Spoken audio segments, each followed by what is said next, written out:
Saya mau nanya ini Pak Ustadz, bagaimana sih pandangan Pak Ustadz tentang Kristen ini? Atau itu sesuatu agama yang benar atau tidak gitu maksudnya? Baik Bang, ini ya pandangan saya terhadap Kristen maupun Katolik ya. Jadi Bang, pandangan saya setelah saya belajar dan membaca seluruh isi kitab Anda itu, Kristen ini bukanlah ajaran dari Yesus.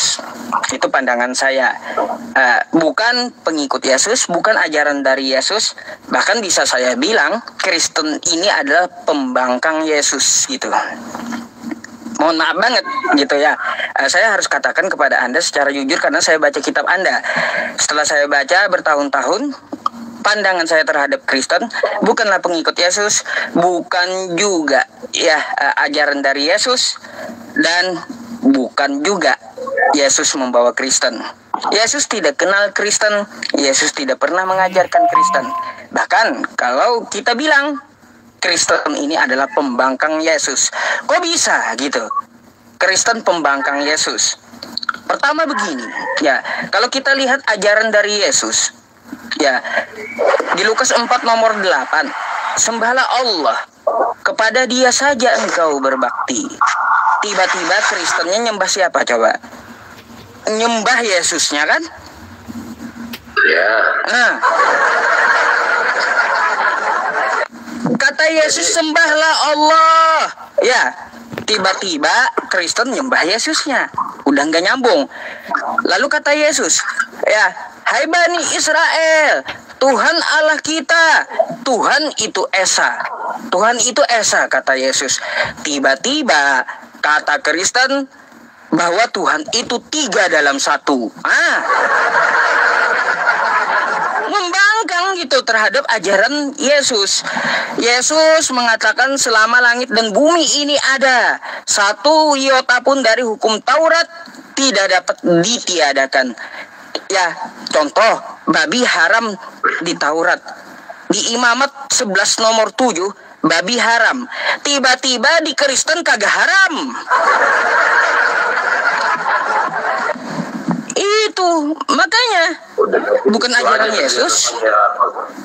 Iya, bukan ajaran Yesus, bukan bawaan Yesus. Yesus tidak kenal Kristen, dan bisa saya bilang bahwa Yesus, bahwa Kristen adalah pembangkang Yesus, gitu Pak. Oh, jadi gini Pak Ustadz ya, maksudnya setahu saya ya ini sesuai dengan apa yang saya pelajari dan saya kenal tentang Yesus ya.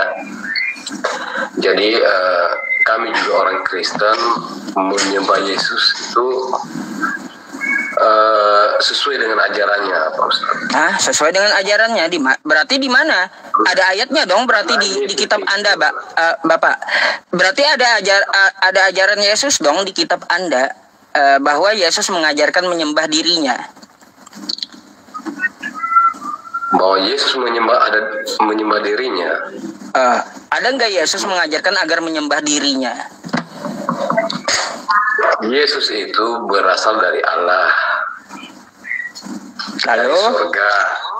Dari surga. Jadi hal-hal yang berkaitan dengan surga itulah yang diajarkan Yesus.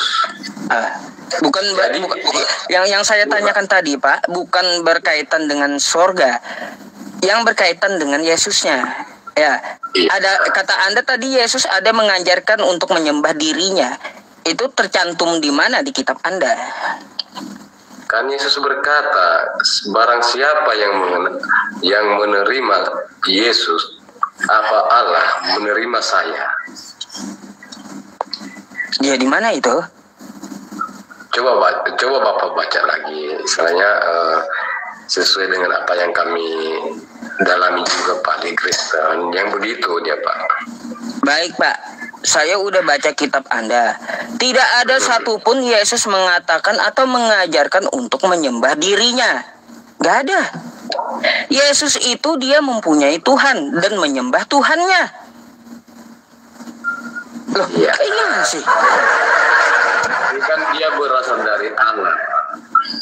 Iya, dia hamba Tuhan, siapa Pak. Yang bisa, enggak gini Pak, siapa yang bisa berkata-kata berkata-kata tentang surga kalau dia bukan dari surga? Bagaimana Bapak contohnya? Bagaimana Bapak contohnya bisa menceritakan tentang apa yang di Mekah sana sebelum Bapak menjalani sana di Mekah sana, dari Mekah sana Bapak berarti? Baik, Pak, gini, lebih logisnya ya. Kalau kata Anda, siapa yang bisa dapat menceritakan tentang surga kalau yang belum pernah ke surga? Dari surga, kecuali dari yang dari surga, kata Anda kan. Pak, ngapain Anda mendengar cerita yang dari surga? Lebih baik Anda pengikut atau mengikuti yang bikin surga. Oke? Bukan yang numpang di surga. Bukan yang numpang di surga lalu diceritakan, jangan ikuti itu ya, bisa aja salah cerita dia. Jadi kita harus mengetahui surga itu ya, mengetahui tentang surga kepada yang menciptakan surga, bukan yang numpang dari surga, bukan. Contoh kayak gini ya, orang Jakarta dengan pencipta kota Jakarta. Jangan Anda dengarkan orang Jakarta itu. Karena apa?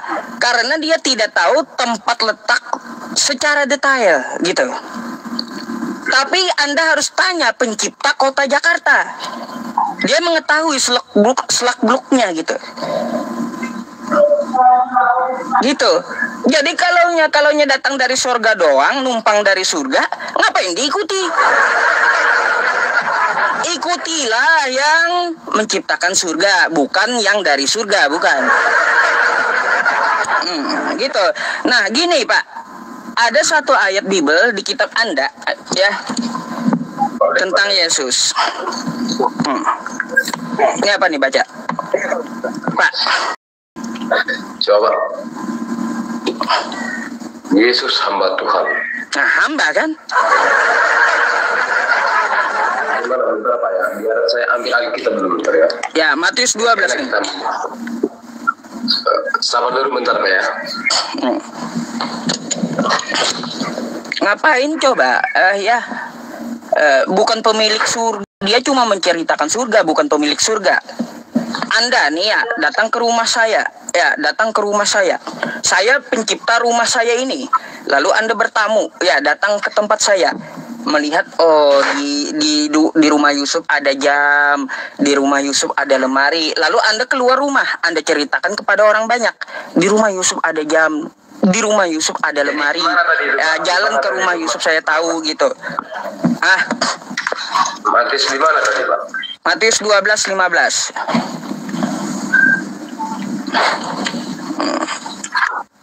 Matius 12. Nah, jadi dia kan cuma tahu ada jam, ada lemari, kagak tahu kamar saya ada isinya apa. Jangan ikuti yang numpang di rumah saya, jangan. Ya, nggak tahu dia isi kamar saya, tapi ikuti saya yang menciptakan rumah saya gitu. Matius 12 nomor 15, baca coba.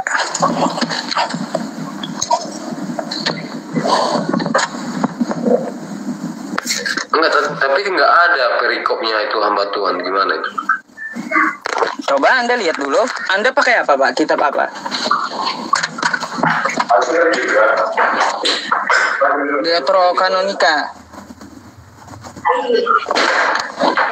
Deuterokanonika gitu. Ada Pak. Matius 12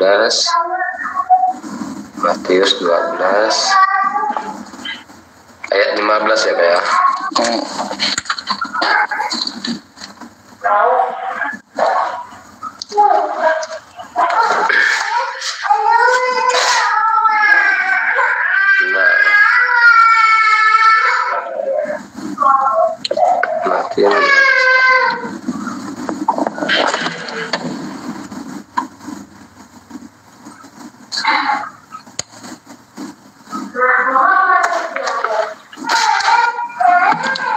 Teman-teman, judul perikopnya di sini diganti, teman-teman. Matius 12 nomor 15, coba lihat. Ya, coba lihat. Pak, coba lihat, Pak. Nah, di sini ini, Pak. Matius ya, Matius 15. Ya, perikopnya perintah Allah dan adat istiadat Yahudi. Tapi kalau di sini Matius 12, Yesus hamba Tuhan. Ini hilang, udah dihilangi. Udah dihilangi nih Yesus hamba Tuhan yang ini. Beda. Aduh, ini kayak kitab beda-beda isinya. Pusing saya. Ya, oke lah, kita ikutin lah apa Bapak. Gimana tadi hamba Tuhan ya? Iya. Yesus hamba Tuhan gitu. Jadi di sini banyak orang mengikuti Yesus dan ia menyembuhkan mereka semua. 16. Ia dengan keras melarang mereka memberitahukan siapa dia. Supaya genaplah firman yang disampaikan oleh Nabi Yesaya. Lihatlah, itu hambaku yang kupilih, yang kukasihi, yang kepadanya jiwaku berkenan. Terus. Lihatlah hambaku, kan katanya di situ. Aku Siapa? akan menaruh buku. Siapa hamba di situ? Yesus kan? Dan di sini juga nggak dikatakan bahwa Yesus itu, Pak. Oh, ya sudah, kalau Anda masih ngotot pakai ayat itu, coba Kisah Para Rasul 3 nomor 13. Oke. Bentar ya.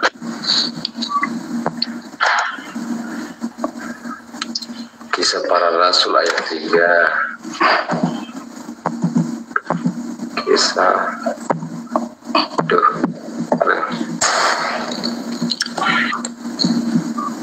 Kisah Para Rasul. Diupdate, iya diupdate. Kitabnya diupdate, teman-teman. Hilang juga, itu kan keluaran terbaru tuh. Kisah Para Rasul berapa, Pak? 3 ya. nomor 13. 13. Jadi kita di sini, Pak, diskusi itu, soalnya kita nggak bisa menilai diri kita sendiri, Pak. Jadi kita biarkanlah orang lain itu bagaimana pandangan mereka kepada kita.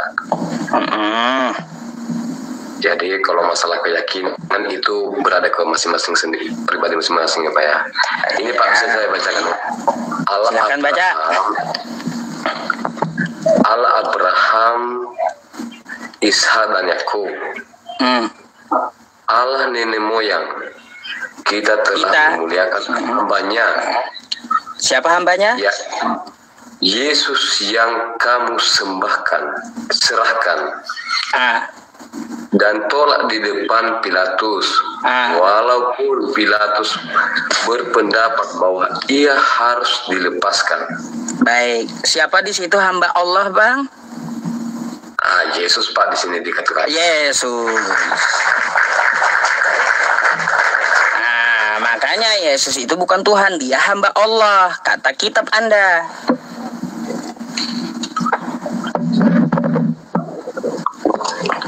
Dan ilmu kita yang untuk melihat Yesus itu yang memang kamu ini misalkan kamu ke hadapan Pilatus, takkan ia bermaksud kepada lepas sendiri. Allah akan menyembah oleh Abraham. Kan gitu. Ya, biar tidak ada dusta di antara kita ya. Saya tampilkan di layar ya, teman-teman. Kisah Para Rasul 3 nomor 13. Allah Abraham, Ishak dan Yakub, Allah nenek moyang kita, telah memuliakan hambanya. Siapa hambanya? Yaitu Yesus yang kamu serahkan. Oke? Yesus adalah seorang hamba Allah, hamba Tuhan. Betul saja kata Quran. Ya, di dalam Quran surah Maryam ayat 30. Qala inni abdullah. Sesungguhnya aku ini hamba Allah. Ataniyal kitaba wa ja'alani nabiyya. Dia menjadikan aku seorang nabi dan memberi kitab Injil, ya.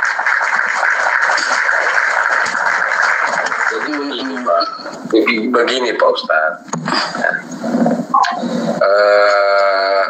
Maksudnya sesuai dengan macam saya lah, maksudnya pribadi nih Pak Ustadz ya. Kalau saya melihat teman-teman, Bang Edward di bawah banyak yang mengatakan Anda Islam katanya. Bukan, sudah Kristen. Oke. Kayak gimana? Saya gini, karena di Tuhan itu macam kami lah orang Kristen itu istilahnya mengikuti ajaran Tuhan Yesus itu karena memang ajaran dia itu ajaran yang benar, ajaran yang mengasihi, ajaran yang mengajarkan kebenaran. Ya. Iya, apa kebenarannya, Bang? Sebentar Bang, sebelum ini penontonnya masih ribut. Di dinding katanya ada di temboknya ada tulisan Arab katanya. Tulisan Arab. Ngaco ini penonton juga. Salah lihat itu penontonnya. Itu huruf itu gambar-gambar itu Pak. Itu buat anak-anak. Di atasnya tadi Bang, sepil lagi Bang. Di atas mana Pak? Di atas yang tadi ya. Tuh. Oh yang ini. Iya. Yang tulisan merah tuh. Apa itu? Bukan. Yang ini. Bukan tulisan Arab itu Coret ah. Coretan coba ya. Kirain apa tadi? Bukan tulisan Arab itu. Keyakinan kami orang Kristen itu mengikuti ajaran Yesus itu karena dia maksudnya memberikan ajaran kasih dan kebenaran. Ya begini Bang, ya. Kita mengetahui tokoh utama di Kristen itu adalah Yesus, kan gitu. Maka wajibnya kita mengikuti Yesus, kan gitu ya. Ketika Yesus memerintahkan Anda untuk menyembah Tuhannya, lalu kenapa Anda sembah Yesusnya? Yesus berkata, ya coba Anda buka Pak, di Matius 7 nomor 21 sampai 23. Ya, di situ apa yang dikatakan oleh Yesus? Di Matius 7 nomor 21 itu. Coba Anda baca. Matius 7 nomor 21.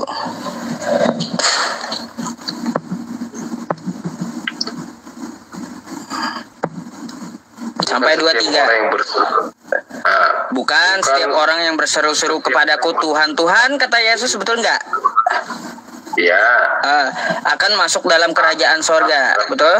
Melainkan dia yang melakukan kehendak Bapakku yang di surga. Betul. Jadi, ada nggak kehendak Bapa di sorga untuk Anda menyembah Yesus? Ya itu ajaran yang dibawa dia Pak, yang dibawa Yesus itu. Di mana Yesus mengatakan dengan Anda atau tertulis di mana?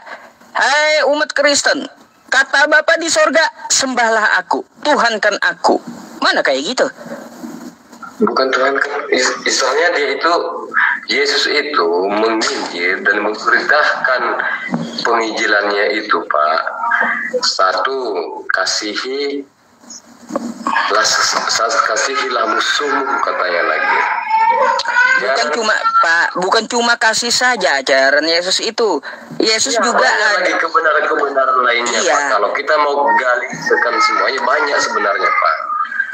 Iya Pak, bukan cuma kasih ajaran Yesus itu, menyembah Tuhan yang esa juga dia ajarkan. Ya. Menyembah Tuhan yang esa, kata Yesus ya di Lukas 4 nomor 8, sembahlah Allah. Itulah kehendak Bapa, sembah Bapa katanya. Lalu kenapa Anda menyembah Yesusnya? Nggak nyambung. Adakah kehendak Bapa di sorga untuk Anda menyembah Yesus? Bentar ya Pak ya. Selamat berbingung ria. Dan silahkan cari bahan buat membantah kitab Anda.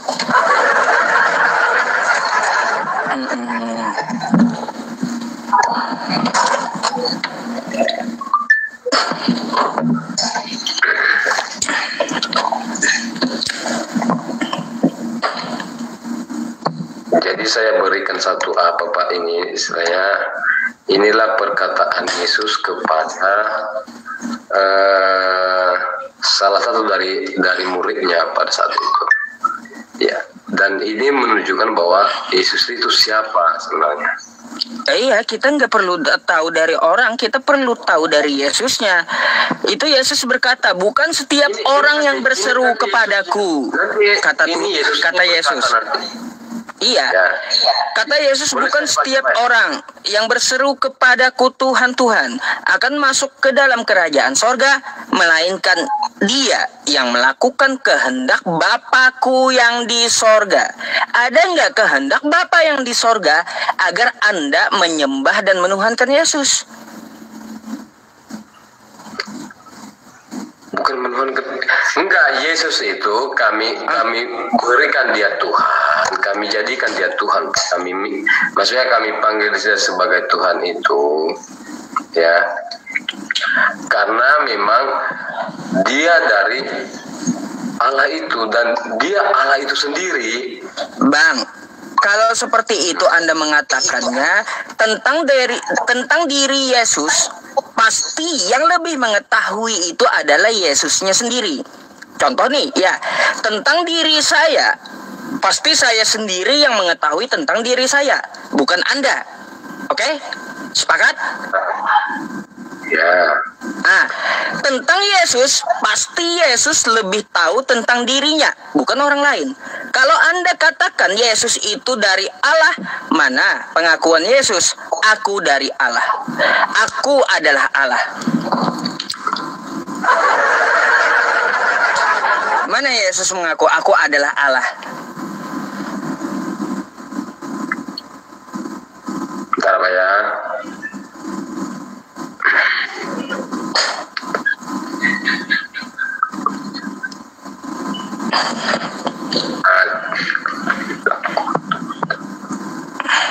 Ini Pak, ini ya, bisa dibuka Pak di Yohanes ya. Yohanes 13 ayat 13. Pasti. Udah basi Pak, itu udah dikaji lama, itu terjemahan diselewengkan. Kosakatanya Tuhan di situ kurios, bukan teos. Nah, kalau inilah masalah keyakinan Pak, ya. Bisa saja Bapak memahami seperti itu, ya, seperti yang Bapak pikirkan saat ini, dan bisa jadi kami juga memahami seperti apa yang kami inginkan, dan apa yang memang benar-benar yang dalam Alkitab kami, itu hal yang kami yakinkan, itu harus yang saya hargai Bapak itu dengan berkata, dengan tidak mempercayakan ini, saya hargai Bapak, tapi bukan berarti menyangkal kami juga bahwa nggak percayakan itu. Ya kayak gini, kita kan percaya dengan Yesus, maka ikutilah Yesus. Nah, ketika Yesus mengatakan di Matius 7 nomor 21, tidak semua orang yang berseru-seru kepadaku Tuhan, Tuhan akan masuk dalam kerajaan sorga, melainkan ia yang melakukan kehendak Bapa-Ku yang di surga. Ada nggak kehendak Bapa untuk Kristen atau Anda menuhankan dan menyembah Yesus? Karena memang Yesus itu adalah Tuhan itu sendiri. Kan nggak ada.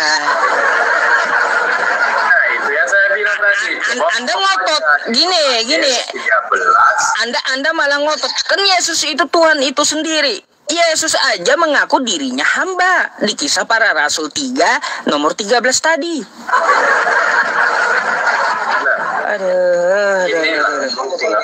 Ini langsung dari muridnya loh Pak, istilahnya. Ya. Inilah pernyataan dari muridnya. Yang maksudnya buku yang dituliskan oleh muridnya sendiri. Ya. Jadi bukan berarti nggak percaya kita gitu. Gitu Pak. Nah, makanya ya coba baca ayat 22-nya Matius 7 itu sampai 23-nya. Coba berikan satu kesalahan kalau memang Yesus itu bukan seseorang yang sosok bisa diteladani orang Kristen. Berikan satu sama saya, apa celah Yesus supaya makanya sehingga dia itu nggak bisa dijadikan teladan. Contoh ya pencurian gandum orang tuh ya satu. yang kedua pencurian keledai orang. Tuh, bentar ya. Ya, yang ketiga tendangin dagangan orang tuh. Balik-balik meja tuh ya apa ya. Terus menyuruh membunuh, masih banyak. Pilatus saja Pak, ya Pilatus yang pada saat itu adalah panglima tertinggi di Bethlehem waktu itu, nggak mengenal satupun apa celah dari Yesus. Iya, celah dari ini saya kasih tahu Anda, makanya celah dari Yesus ya. Kesalahan dia, ya kesalahannya apa? Kesalahan dia apa kata Anda, kan gitu, betul? Iya.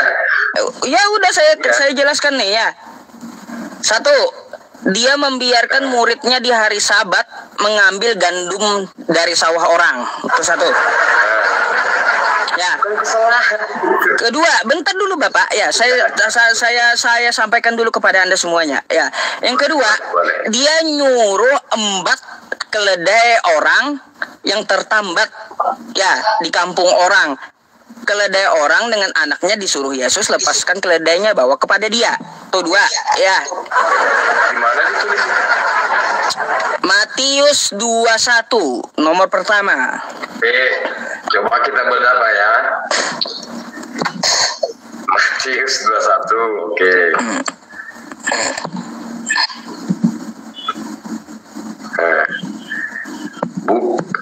Nah, 21 kembali lagi 21 ayat berapa Pak? Coba ayat 1 sampai ke bawah. Matius ayat 1.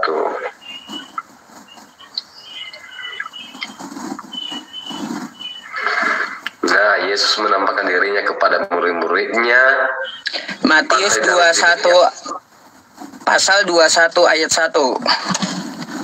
Ya, kemudian Yesus menampakkan diri lagi. Nah, Matius 21. Oh, Matius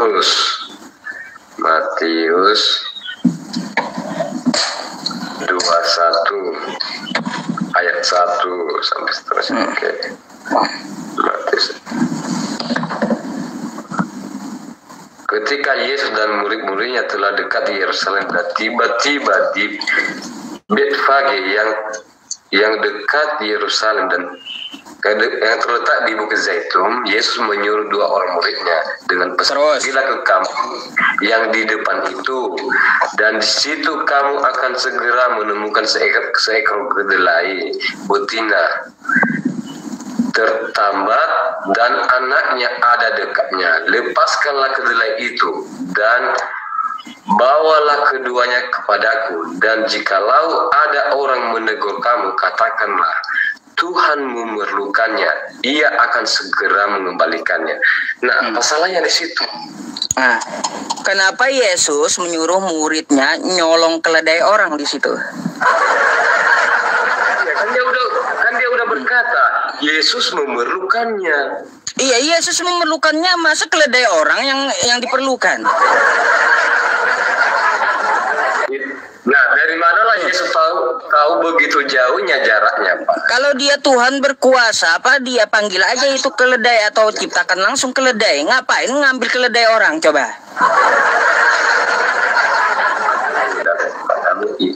Nah, habis itu selanjutnya Pak ya, biar saya baca ya.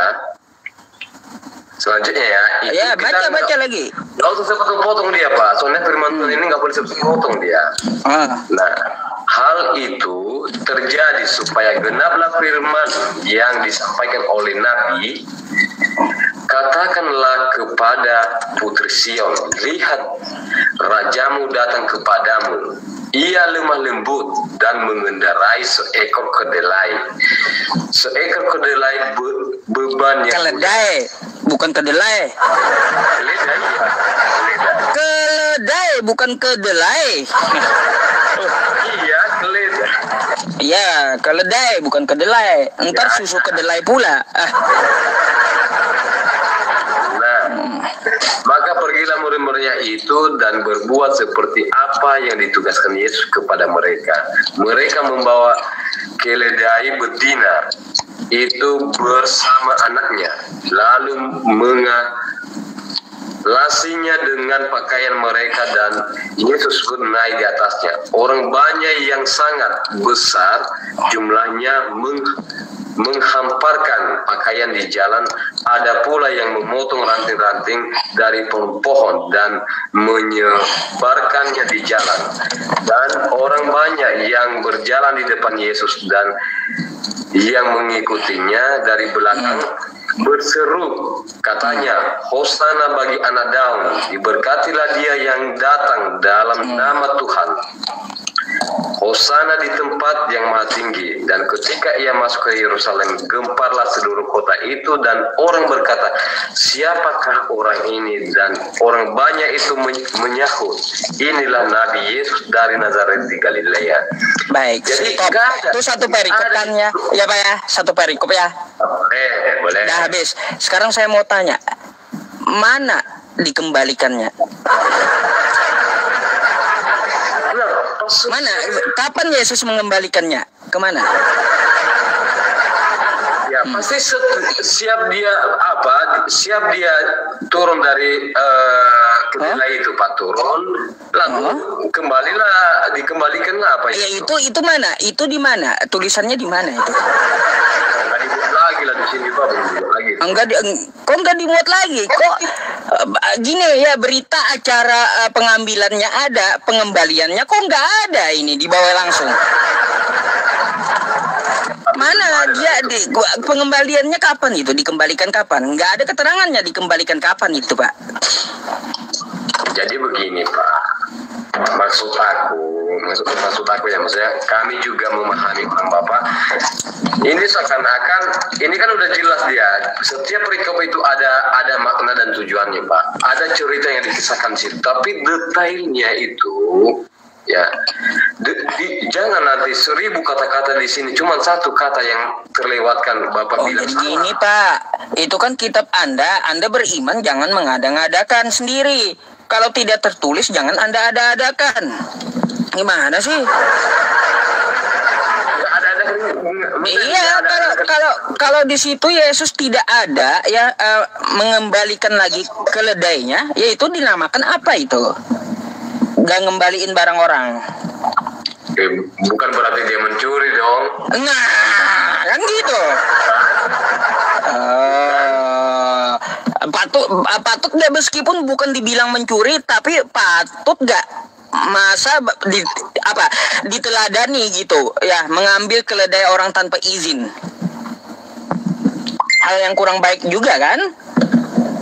Nah, ini kan udah dibilang dari awal.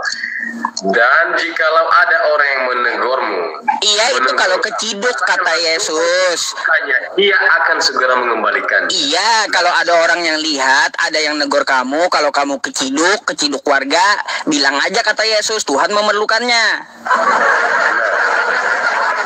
Jadi ujung-ujungnya kan nggak ada Pak permasalahan di situ. Iya. Terus kapan dikembalikannya?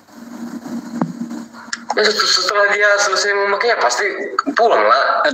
Tertulis di mana itu? Bawa langsung masuk ke dalam ruangan dalam gedung atau menyeberang lagi ke sungai apa? Dia bawa ke sana. Ya iya, di mana tertulisnya kayak gitu? Tertulis pengembaliannya di mana? Ya, mungkin nggak ditulis lah di situ. Iya, jangan diada-adakan kalau gitu. Nggak bisa kita ya salah tetap salah, dibela gitu. Jadi itu maksudnya kami juga tergantung, kita ini beribadah dan beriman itu tergantung pengikutnya Pak. Kalau nggak bisa Pak, beriman itu yang menuntut kita itu yang kita pelajari itu adalah ajaran yang benar, maka kita juga berjalan dengan benar Pak. Nggak bisa Pak, ya ajaran itu semau kita, semau gue, ibadah semau gue, ya agama semau gue, nggak bisa. Sesuai Alkitab. Jadi satu yang pertanyaan saya Pak, satu yang memang saya bertanya-tanya sekarang di Alkitab memang satu, ada yang belum saya tahu jawabannya di Alkitab itu. Tapi pada saat itu dia berkata terakhir, maka datang eh, seseorang nanti nabi itu nabi palsu yang mengaku-ngaku dari Allah, tapi katanya lihat dari buahnya. Iya, betul. Ya, kalau memang buahnya itu maksudnya lebih mementingkan nafsu dunia, ya, daripada kebenaran, maka jangan ikutin. Ciri-cirinya. Nah, itu nabi itu sekarang yang nggak saya tahu di mana dia. Nabi itu siapa? Baik, Tuhan baik. itu? Saya kasih tahu ya, Bapak ya. Nabi itu siapa yang dimaksud Yesus ya, oke? Oke? Ya, boleh. Siapakah nabi palsu yang dimaksud Yesus? Coba Anda buka Matius 24 dulu. 24, boleh. Matius 24. Ya. Matius 24. Oke. Nomor 25. Matius 24 nomor 25. Oke, di sini. Camkanlah, aku sudah mengatakan terlebih dahulu kepadamu. Jadi apabila orang berkata kepadamu, lihat ia ada di padang gurun, ya, janganlah kamu pergi ke situ, atau lihat ia ada di dalam bilik. Janganlah percaya, sebab sama seperti kilat. Oke, yang memancar katanya ya. Dari sebelah timur dan melontarkan cahayanya sampai ke barat. Demikian pula lah kedatangan anak manusia, di mana ada bangkai, di situ burung nazar berkerumun. Baik, ciri-cirinya kata Yesus, dia di padang gurun, terus di dalam bilik, lalu munculnya seperti kilat, gitu ya? Ya. Nah, itu nabi palsu ya, kata Yesus ya? Ya. Baik, coba kita lihat Pak, nabi palsu ini. Ya, pertama kita lihat dulu, ia ada di padang gurun. Siapa kira-kira menurut Anda? Nah, itu saya nggak tahu di mana di. Coba buka Kisah Para Rasul 9. Oke, Kisah Para Rasul.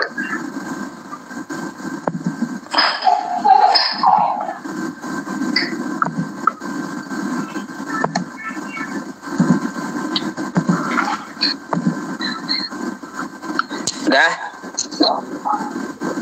Langsung ini aja.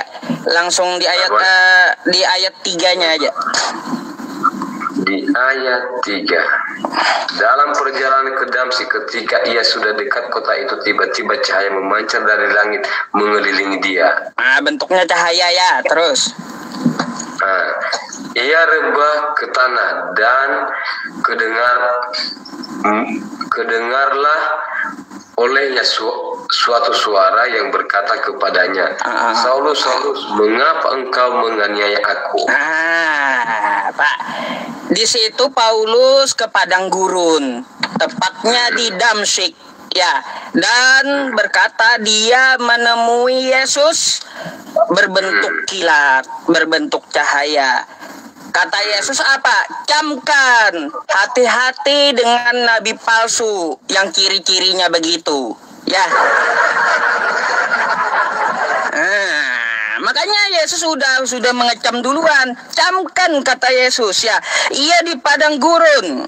Dia akan ngomong Mesias ada di sana, ada di sini. Dia di dalam bilik. Di dalam bilik itu apa maksudnya? Bilik itu kamar. Kamar itu penjara. Paulus itu pernah masuk penjara. Dia datang seperti kilat. Kata Yesus seperti kilat. Terbukti di Kisah Para Rasul 9, Paulus dia itu mengaku ketemu Yesus dengan bentuk cahaya kilat. Kayak gimana?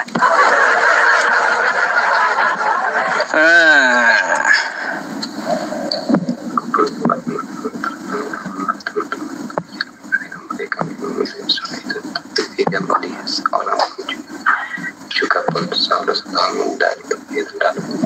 artinya tidak melihat mereka. Dia masuk 3 hari lamanya, ia tidak makan dan minum, di masjid ada seorang murid Tuhan bernama Anasia. Firman Tuhan kepadanya, suatu penglihatan. Anasia jawabannya, ini aku Tuhan. Firman Tuhan, mari pergilah ke jalan yang bernama jalan lurus, dan carilah di rumah Yudas, seorang dari Tarsus. Baca apa Anda itu, Pak? Ya, jangan baca mantra lah. Jangan baca mantra dulu. Ya. Saya membaca lanjutannya, Pak. Iya, itu saya kasih tahu. Jadi gini, Pak. Saya kasih tahu, nabi palsu menurut Yesus itu ciri-cirinya menurut Yesus gitu. Kalau menurut Yesus, yang dikatakan Yesus itu, ciri-ciri yang nabi palsu itu, yang akan datang itu, yang dia pun juga mau mengingatkan kami bahwa dari buahnya lah kalian tahu. Iya, betul. Kita lihat dari buahnya, Pak. Kita lihat dari buahnya lah kita melihat nabi palsu itu. Lihat berapa miliar manusia di muka bumi ini yang tersesat gara-gara Paulus ya, untuk apa? Memerintahkan menyembah manusia. Lihat para nabi terdahulu menyuruh menyembah Tuhan yang esa, bukan manusia. Yesus menyuruh menyembah Tuhan yang esa. Terus Musa menyuruh menyembah Tuhan yang esa. Para nabi terdahulu menyuruh menyembah Tuhan yang esa. Lalu Islam juga menyerukan seperti itu, menyembah Tuhan yang esa. Tiba-tiba Paulus menyuruh menyembah Yesus. Dari buahnya kelihatan gitu, betapa banyaknya orang tersesat di muka bumi gara-gara dia. Bukan buahnya itu dilihat, Pak. Bukan dari ajarannya itu dilihat. Kalau memang ajarannya itu benar, ya nggak ada dia, maksudnya seseorang pencuri nggak mungkin dia mengajarkan kita untuk tidak mencuri, Pak, karena dia pencuri juga. Seorang pembunuh nggak mungkin menyuruh kita untuk tidak membunuh, karena dia pembunuh juga. Gitu. Ya, saya kan hanya menyampaikan kepada Anda ya ciri-ciri nabi palsu menurut Yesus gitu. Yesus pun udah berapa kali mewanti-wanti, hati-hati dengan orang Farisi, kata Yesus, dengan raji Farisi. Kan gitu. Oke lah, pertama tadi itu kan. Nah, ini pertanyaan kedua, Pak. Memang saya anggap bahwa di Alkitab itu ada sesuatu yang masih kurang saya pahami. Nah, baik. Di sini, di sini karena di sini juga saya cari-cari di mana sih ada namanya kisah. Maaf ya, maksudnya pengikut orang apa macam Muhammad. Saya cari di sini, di mana letaknya di itu, dan siapa dan dari mana. Maksudnya gimana, Pak?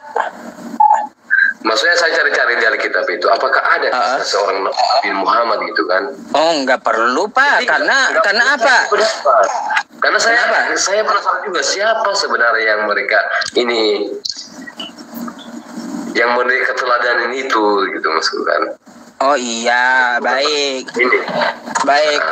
Pak, kalau mencari Nabi Muhammad di kitab Anda nggak perlu, karena yang dimaksud ya nubuatan Nabi Muhammad itu di Injil dan di Tauratnya para nabi, bukan di kitab Anda. Nggak akan ada di kitab Anda. Karena apa? Karena kitab Anda sudah diubah-ubah gitu. Nggak bisa lagi dicari di kitab Anda. Tapi ada sedikit ya yang disampaikan oleh Yesus di Yohanes 14, coba. Yohanes 14. Ada di Yohanes 14. Yohanes 14. Nah, Roh penghibur, roh kebenaran. Ya, bukan, Bang. Yohanes 15, Yohanes 15 bukan 14, 15:26. Yohanes 15. 15.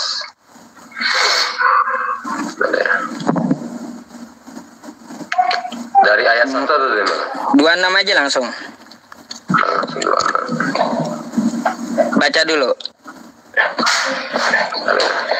jikalau penghibur yang akan kuutus dari Bapa datang, yaitu roh kebenaran yang keluar dari Bapa, ia akan bersaksi tentang aku. Tetapi kamu juga harus bersaksi tentang dia ya. Pula bersama-sama dengan aku. Baik, itu satu ya yang saya kasih ya menurut Yesus nubuatannya ya. Yang kedua, coba Anda buka dulu Yohanes 14 nomor 17. Yohanes 14. Yohanes 14. 14 ayat 17 ya. Ya, ayat 17.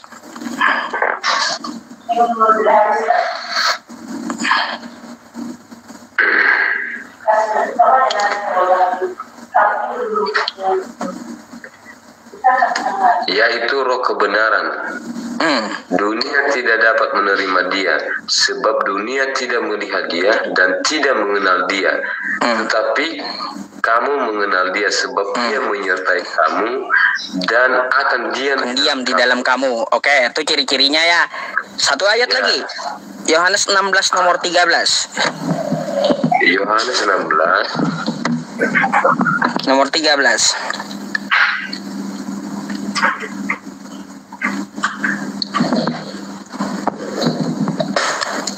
Gak apa-apa, kita hormati pakai ayat ya sedikit ya. Sebenarnya nggak ada ayat. Iya, Bapak Edward lagi belajar sama pendeta Yusuf PI gitu. Diskusi lah, wajar lah kalau diskusi. Iya, wajar diskusi lah. Nggak sempurna juga Pak, nggak sempurna juga saya. Saya manusia biasa lah ya.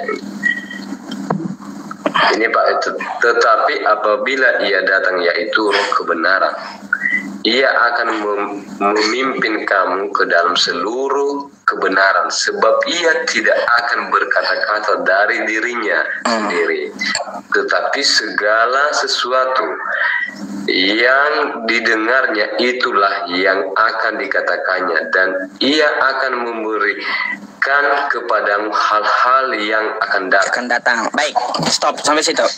Perhatikan Pak. Nah, ini kan cerita Yesus Pak. Ya, ini kan dari Yesus ya. Kata Yesus, roh kebenaran dia minta sama Bapaknya untuk diutus. Oke, betul? Ciri-ciri roh kebenaran itu dia satu, akan bersaksi tentang Yesus. Betul nggak? Yang kita baca tadi. Terus ciri-cirinya dunia tidak dapat menerima dia. Betul? Karena dia tidak dikenal. Oke? Baik. Lalu yang kita terakhir baca tadi, ia akan memimpin kamu dalam keseluruh kebenaran, betul? Dia tidak berkata-kata dari dirinya sendiri, tapi dia berkata-kata dari yang dia dapat, betul? Yang dia dengar. Iya. Betul nggak? Jadi Yesus menubuatkan satu orang yang akan memuliakan dia, betul? Ya. Kira-kira siapa yang memuliakan Yesus? Pengikutnya lah. Jadi Pak, di situ ya kita lihat coba nih ya. Nabi Muhammad Shallallahu Alaihi Wasallam memuliakan Yesus dengan ibunya. Kenapa? Lihat nubuatan yang dikatakan oleh Yesus. Dunia tidak akan dapat menerimanya. Sebab dia tidak dikenal. Sebab tidak dikenal dia di luar bangsa Israel. Roh kebenaran itu ya di luar bangsa Israel. Ia akan menyertaimu ya, dan dia akan di dalam kamu. Sampai hari ini setiap hari ya seluruh manusia ya Rasulullah Nabi Muhammad itu ada di dalam hati umat manusia. Tuh ya. Terus juga kata Yesus, dia tidak akan berbicara dari dirinya sendiri. Nabi Muhammad menyampaikan Al-Quran itu bukan dari dirinya sendiri, tapi dari wahyu yang dia dengar. Makanya kata Yesus, dia berkata bukan dari dirinya sendiri, tapi yang dia dengar. Ini ayatnya ada Pak di dalam Al-Quran kami, Quran surah An-Najm tuh. Wan najmi idza hawa ma dalla sahibukum wa ma gawa wa ma yantiqu 'anil hawa in huwa illa wahyu yuha. Tuh. Di situ Nabi Muhammad dia berkata bukan atas kehendaknya, tapi dari wahyu Tuhan yang dia dengar. Tuh, ciri-cirinya dia akan memuliakan aku, kata Yesus. Dia akan bersaksi tentang aku. Iya. Ya kan? Coba lihat Nabi Muhammad di dalam Al-Qur'annya. Nabi Muhammad mengatakan Yesus orang benar. Nabi Isa itu orang benar. Ya, dia adalah utusan Tuhan. Bukan Tuhan itu sendiri. Ibunya bukan seorang pezina. Dia bukan anak haram. Terus di Al-Quran juga diistimewakan. Yesus itu, Nabi Isa itu dimuliakan. Bahkan di dalam Al-Quran kami ada nama surah ibunya, surah Maryam. Itu dari Nabi kami yang menyampaikan kepada kami gitu. Kami sangat memuliakan Yesus. Tidak Nabi Muhammad juga tidak mengatakan bahwa Yesus itu tersalib. Tapi Yesus itu tidak tersalib. Nabi Isa atau Yesus itu tidak mati terkutuk. Dia adalah orang yang benar, berbakti kepada kedua orang tuanya. Sangat dimuliakan Yesus itu dalam Islam atau Nabi Isa itu. Iya, Al-Quran. Coba lihat Kristen. Bagaimana di Kristen? Yesus adalah firman dari Bapa yang menjadi manusia turun ke muka bumi lalu untuk menebus dosa mati terkutuk di tiang salib. Dia diludahi tentara Romawi, diinjak tentara Romawi, diseret tentara Romawi, ditombak tentara Romawi, mati terkutuk di atas tiang salib. Ini memuliakan apa menghina? Kata Yesus ya, dia akan memuliakan aku. Roh kebenaran itu bukan menghinakan dia. Kalau masalah roh ini sih Bang ya, kalau kita berbicara masalah roh itu, ya itulah kata Yesus terakhir. Ya, maka kutinggalkanlah roh yang membimbing kamu. Ya, di situ seorang penghibur. Coba Anda baca betul-betul. Seorang yang namanya orang kayak gimana, Pak? Jadi ketika masuk roh kebenaran itu dalam diri seseorang yang mestinya yakni yang bertobat, itulah maksudnya roh kebenaran di dalam itu kan? Iya, roh kebenaran itu orang yang dimaksud Yesus. Iya, jadi mereka itu istilahnya saya nggak sepaham lah kalau pemanya abang bilang itu bahwa yang dikatakan Yesus itu roh kebenaran itu adalah Muhammad. Saya agak sedikit pasti nanti saya itu mencari tahu sepertinya fungsi dari Muhammad itu seperti apa. Sementara saya bilang sementara dia aja beristri, jadi dia menginginkan dunia kan? Pak, lihat. Punya nafsu dunia. Pak, sewaktu Yesus mengucapkan hal itu, Yesus hidup di abad pertama, betul nggak? Ya. Nabi Muhammad masih dalam bentuk apa? Belum dilahirkan, masih dalam roh dia, dalam bentuk roh. Nah, bertentangan dengan juga apa yang dia katakan itu. Iya, makanya Yesus mengatakan ada yang mengaku-ngaku datang dari aku. Gini, makanya Yesus mengatakan roh kebenaran karena Nabi Muhammadnya belum muncul, masih berbentuk roh. Tidak, roh kebenaran itu. Kalau kami dari Kristen ya. Maksudnya yang kami pahami lah, bukan berarti saya salahkan dengan apa yang Bapak. Makanya Pak, Anda ngertikan seorang, kata Yesus, seorang penghibur, seorang yang dipimpin roh kebenaran, betul? Ya. Namanya orang manusia. Tapi kalau nggak ada roh kebenaran dalam hidupnya, dia iya, siapa manusianya? Roh seorang itu, kata Yesus. Dia juga yang namanya orang itu bukan roh, manusia itu. Begini Pak ya, Yesus itu meninggalkan dua. Satu, roh penghibur. Keduanya Nih. Kalau kita searching aja di Google nih apa ya, roh kebenaran itu apa nih? Seorang yang dibimbing oleh roh kebenaran. Yang namanya orang ya, manusia. bisa saja bukan berarti siapa manusia yang dimaksud Yesus? bukan berarti ketika roh kebenaran itu pertobatan itu masuk ke dalam diri saya, bukan berarti bukan saya. Bisa juga roh kebenaran kita tidak membicarakan masuk kebenaran, kebenaran masuk ke dalam hati Anda. Orang yang dinubuatkan Yesus, roh kebenaran orang gitu.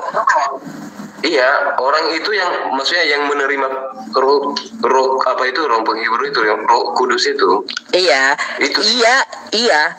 Dia adalah seorang, kata Yesus, seorang yang mempunyai roh kebenaran. Iya. Siapa orangnya? Tapi bukan berarti maksudnya bukan berarti kami orang Kristen mempercayakan bahwa itu adalah Muhammad. Tidak, karena kami tengok dari silsilahnya juga yang gak mungkin seorang yang kudus dari ya iya, memang kata Yesus bukan dari Israel, dia tidak dikenal. Memang betul itu, ya, betul. Bukan berarti yang nggak kami kenal, tidak. Soalnya kami itu diberikan juga titipan terakhir, Pak, dari perilakunya lah kamu mengenal dia, dari buahnya lah kami mengenal dia. Itu nabi palsu. Beda dengan roh kebenaran. Roh kebenaran itu akan memuliakan Yesus. Enggak gini, Muhammad itu nabi enggak? Ya iya nabi. Dia nabi. Iya, Paulus itu nabi. Udah baca Kisah Para Rasul 13 nomor 1 coba. Paulus bukan nabi. Kita buka lagi, berarti. Udah baca dulu Kisah Para Rasul 13 nomor 1 ya. Perlu diajarin ini ya. Aduh, perlu diajarin rupanya Bapak ini. Kebenaran itu memang pahit, saudara-saudara ya.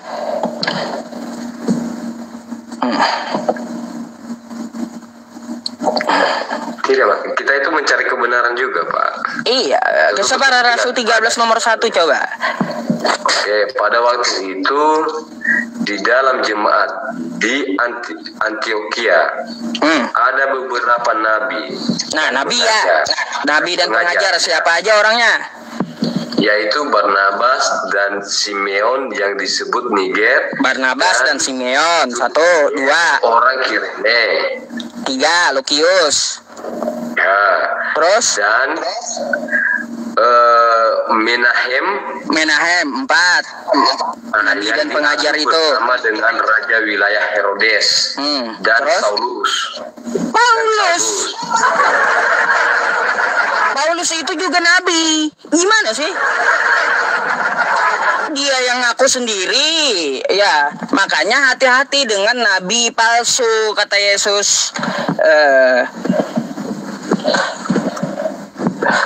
Kalau maksudnya nggak tahu ya dengan kawan-kawan Kristen lainnya ya. Maksudnya sepemahaman saya bahwa seorang Paulus itu bukanlah seorang nabi.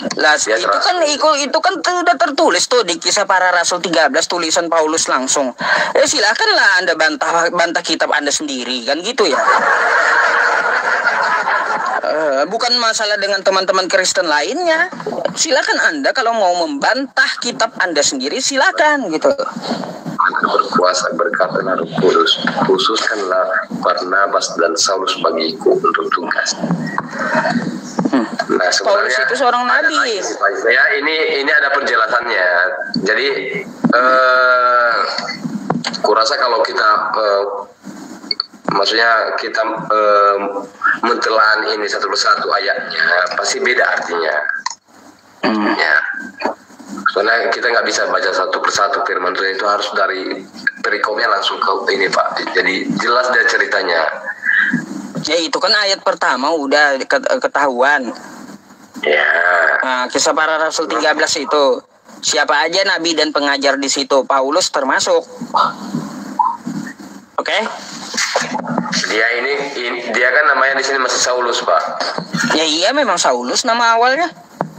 Di Saulus ini dia pun masih namanya yang membunuh-bunuh pengikut Yesus. Masih Saulus namanya, betul. Iya. Saya. Nah, karena pada saat itu udah jelas tertulis gitu.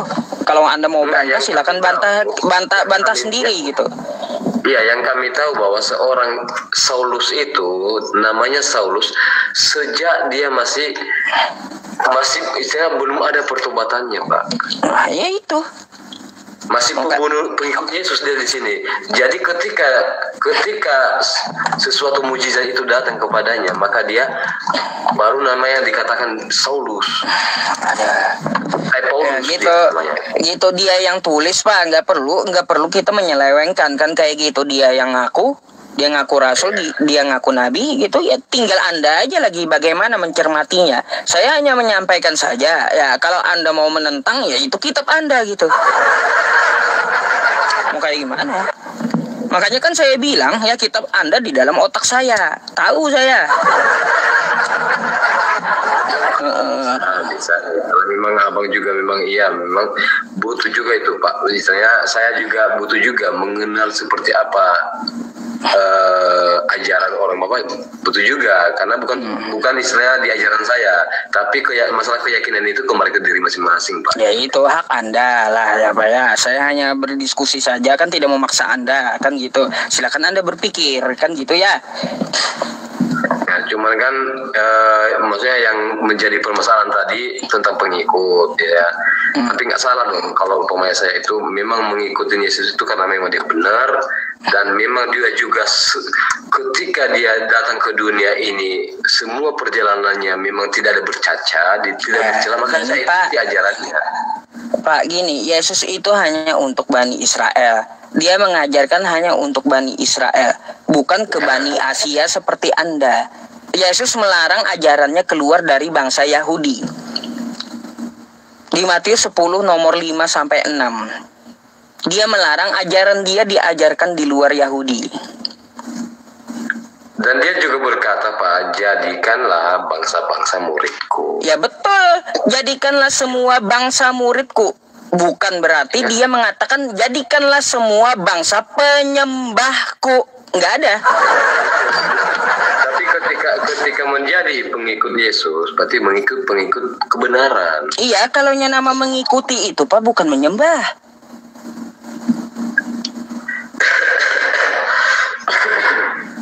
Saya mengikuti Nabi Muhammad, bukan menyembah Nabi Muhammad saya. Begitu pula kata Yesus. Anda mengikuti Yesus bukan berarti Anda harus menyembah Yesus. Nah, tapi kalau beda lah, istilahnya pemahaman kami orang Kristen juga beda juga, Pak. Ya udah, semoga Anda mau berpikir gitu loh, Pak. Ada lagi, Pak? Bapak, mungkin cukup itu aja sih, Pak, istilahnya. Pelajari ya, Pak ya. Nanti Anda silakan kalau mau mengulang video kita ya, Pak ya. Anda bisa ke YouTube, di channel YouTube Pusat Debat Agama gitu ya, Pak ya. Nih ya. Oh, di YouTube ya. Judulnya Pusat Debat Agama. Ini gambar orang jelek ini ya. Orang ganteng itu, Pak Ustaz. Judulnya ini edis di Amuk Kristen seluruh Indo nih. Ya, di bagian ini nanti. Ya, di bagian ini. Anda bisa lihat rekaman kita ya. Woi, mantap itu, Pak Ustaz. Sukses, Pak Ustaz. Jadi Anda bisa belajar gitu, oke? Nama channel YouTube-nya Pusat Debat Agama.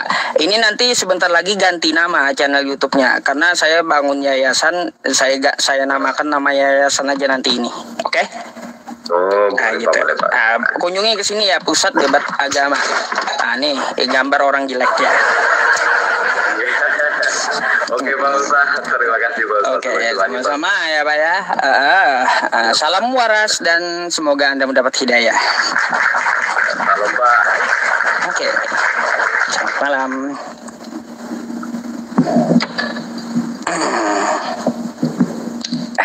Iya. Orang jelek iya.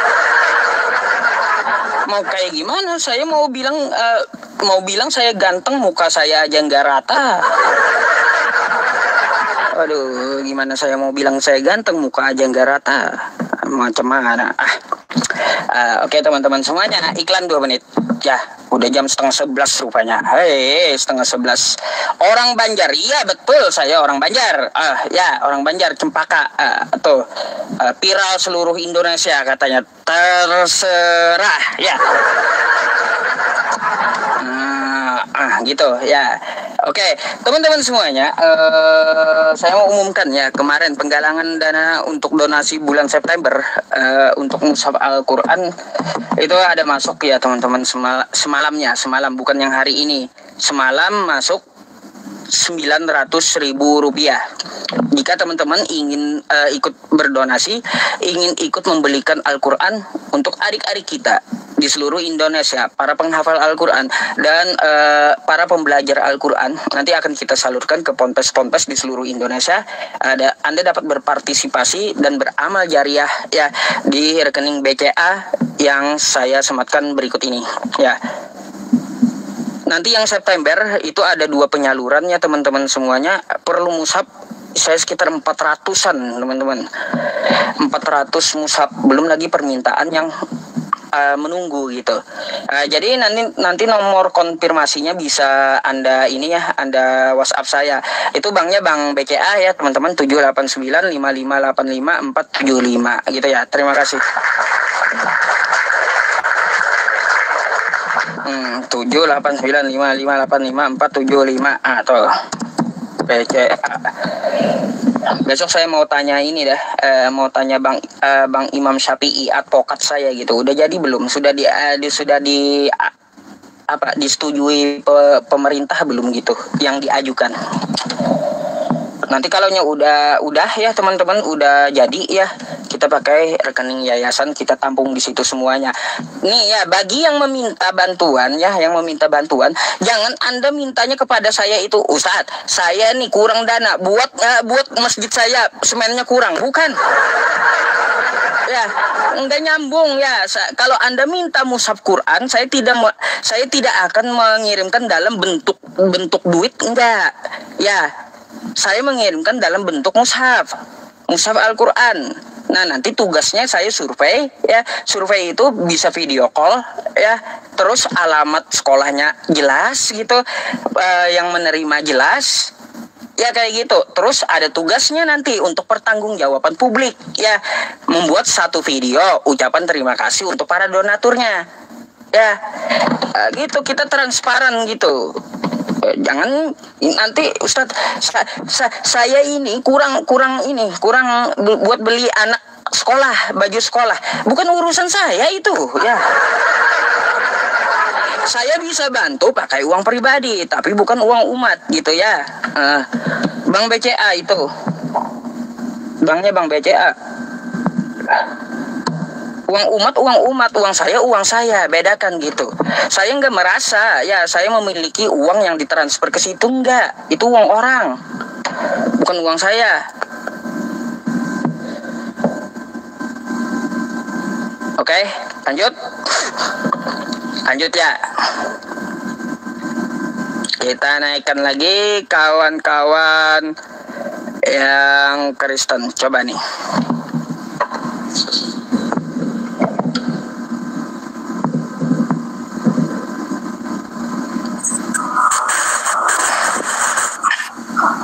Halo, selamat malam.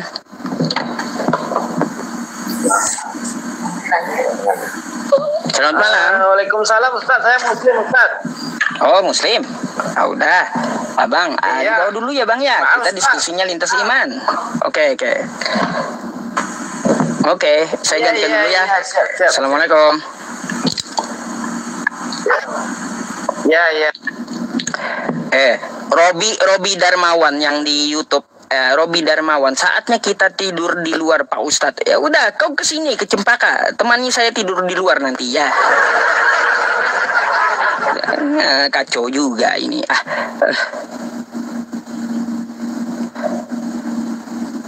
Aduh, kita ini minta kohos pula. Saya nggak mau PK, nggak seru PK itu. PK itu nggak seru ya teman-teman. Maunya interaktif gitu, TikTok. TikTok.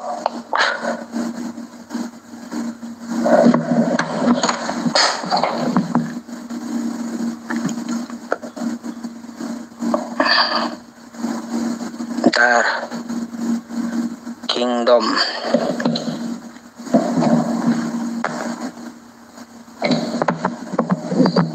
Pak Ustadz minta uang dong. Enggak, saya bisa bantu sekali ya teman-teman. Bukan berarti saya membantu Anda itu berketerusan. Enggak ya. Kemarin ada saya bantu ya sekali, minta lagi. Astagfirullah kata saya. Gak mau saya ya, nanti jadi mental pengemis gitu ya. Usahalah kalau badan masih sehat gitu. Saya boleh bantu itu sekali gitu ya. Banyak yang lainnya juga perlu saya bantu. Bukan berarti setelah saya bantu sekali lalu Anda minta lagi gitu. Halo, selamat malam. Malam, bro. Iya bang, abang Islam Kristen bang? Kristen saya. Oh, ya silakan bang, abang mau bertanya atau mau ditanya? Saya cukup tertarik dengan pembahasan tadi sama Edward. Ya, jadi ada beberapa pertanyaan saya. Tadi abang menyinggung, abang mengatakan bahwa Alkitab itu sudah dirubah-rubah. Ya betul. Tetapi kenapa Alkitab yang sudah dirubah-rubah kok abang mengambil ayat-ayat, mempick up ayat-ayat Alkitab untuk menguatkan apa yang menjadi statementnya abang? Contoh, ketika abang berbicara mengatakan bahwa nubuatan Yesus tentang roh kebenaran seorang, dan itu abang merujuk kepada Muhammad. Oke, itu yang pertama. Terus abang juga mengatakan bahwa Paulus itu nabi palsu, karena abang merujuk kepada peringatan Yesus kepada murid-murid untuk berhati-hati dengan nabi-nabi palsu yang akan muncul di padang gurun, yang tinggal di bilik. Ya, saya juga nggak tahu bagaimana seorang Yusuf itu mempick up ayat Alkitab untuk menguatkan apa yang menjadi alibinya. Oke, saya mau tanya abang nih. Yang pertama tadi, ketika Anda berkata bahwa roh kebenaran yang dijanjikan Yesus, Anda tahu nggak? Janji Yesus itu kepada siapa? Yesus sedang berbicara kepada siapa? Menjanjikan seorang penghibur, roh kebenaran. Yesus berbicara kepada siapa? Ada musik tadi tempat Anda. Berisik banget loh bang. Ya. Bisa menjauh dulu ya, biar enak gitu kita diskusinya. Oke, sebentar ya.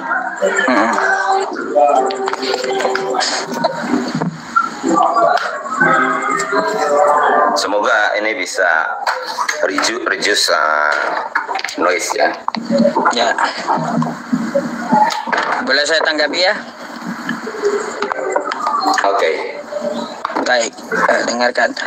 Jadi begini, kenapa saya mengatakan diubah-ubah, tapi saya masih mengambil di dalam kitab Anda ya argumentasi untuk membenarkan argumentasi saya. Itu kata Anda ya, bukan alibi tapi argumentasi. Ya, karena apa? Nggak mungkin dong saya bawa kitab Al-Quran, nggak mungkin. Karena ya lawan debat saya itu tidak beriman kepada Quran, tapi beriman kepada kitab yang dia pegang, yaitu Bible-nya. Makanya saya pakai Bible-nya yang dia imani gitu. Gak mungkin dong saya pakai Quran. Jadi saya harus memakai kitab dia untuk apa? Untuk berargumentasi. Nah, jadi kayak gitu. Kalau saya bawakan Al-Quran, ya nggak percaya dia. Nah gitu bang. Jadi, Gini ya. Terus satu lagi. Ya, tidak ada saya mengatakan kitab Anda itu palsu. Enggak. Tidak ada saya mengatakan kitab Anda itu palsu, tapi saya mengatakan kitab Anda itu diubah-ubah. Nah, kalau diubah-ubah bukan berarti semuanya salah. Kan gitu. Nah, kebenaran-kebenaran yang masih ya puing-puing yang sisanya itu yang saya pakai untuk berargumentasi kepada kawan-kawan kita gitu. Oke, baik. Sekarang ketika Anda mengambil ayat bahwa Yesus mengatakan bahwa dia akan memberikan seorang penolong, roh kebenaran, Anda merujuk kepada Muhammad.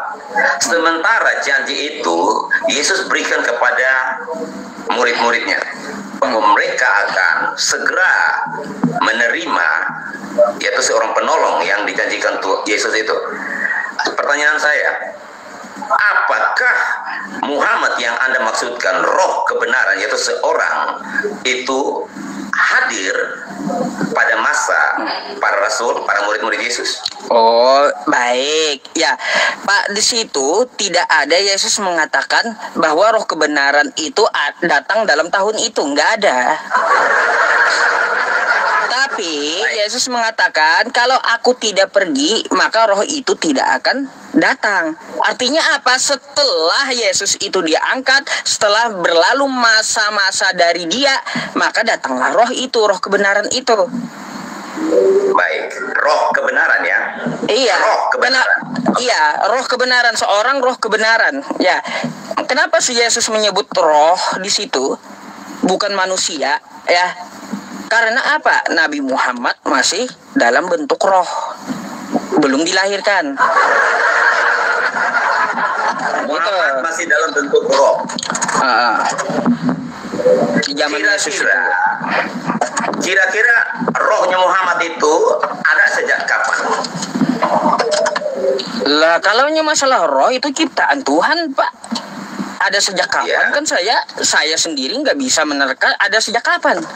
Kagak usah roh Nabi Muhammad, roh saya aja sejak kapan Allah ciptakan saya nggak tahu. Ini diri saya, roh saya punya roh, ya. Ya, analoginya begini, bro. Ketika Anda sudah menikah belum? Udah punya anak? Punya. Oke, ketika Anda memberikan satu janji kepada anakmu, aku sebagai orang tua, sebagai bapak akan memberikan kamu sebuah sepeda motor.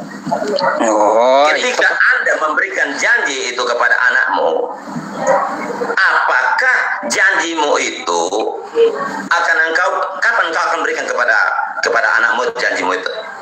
Bang, apakah setelah mereka metong? Setelah bertahun-tahun mereka metong? Salah Anda. Selama dia hidup itu dia akan menerima janji itu. Salah Anda. Barang dunia Anda analogikan untuk barang yang gaib. Gak bisa. Karena kalau barang dunia, ya barang dunia itu terikat waktu, Bang. Gak bisa. Kalau di sisi Allah itu hanya Allah yang tahu hitungan waktunya. Ya, berarti Muhammad itu barang gaib. Lah, ruh kan barang gaib. Begini, bro, ketika janji Yesus kepada murid-murid bahwa dia akan memberikan penolong, saat itu pun mereka akan menerima janji itu. Jadi murid-murid ini, bagaimana penolong ini bisa menyertai murid-murid ini? Berarti janji nubuat Yesus itu tidak akan tergenapi atas hidup mereka. Nah, sementara sudah ratusan tahun ya, dari abad pertama sampai Muhammad lahir 600-700 tahun kemudian, bagaimana janji itu bisa tergenapi di dalam kehidupan para rasul ini? Kan tidak mungkin kita bicara secara akal sehat, secara logika saja, bahwa janji itu Tuhan berikan kepada para rasul, para murid-murid ini yang akan menyertai mereka.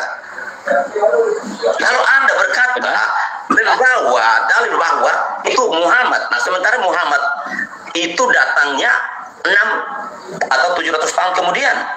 Dan janji Tuhan itu juga diberikan Yesus. Janji Yesus itu diberikan kepada orang Yahudi. Apa hubungannya Muhammad dengan Yesus? Apa hubungannya Muhammad dengan orang Yahudi? Udah, saya bawa dalilnya ya. Nih, Yohanes 14, 16, 17. Mari kita baca dengan seksama dulu ya. Oke? Ya. Aku akan minta kepada Bapa, dan ia akan memberikan kepadamu seorang, catat ya. Ya. Bukan roh, bentuknya manusia. Oke? Ya. Ya, penolong lain, supaya ia menyertai kamu selama-lamanya, yaitu roh kebenaran. Jadi orang ini mempunyai roh kebenaran.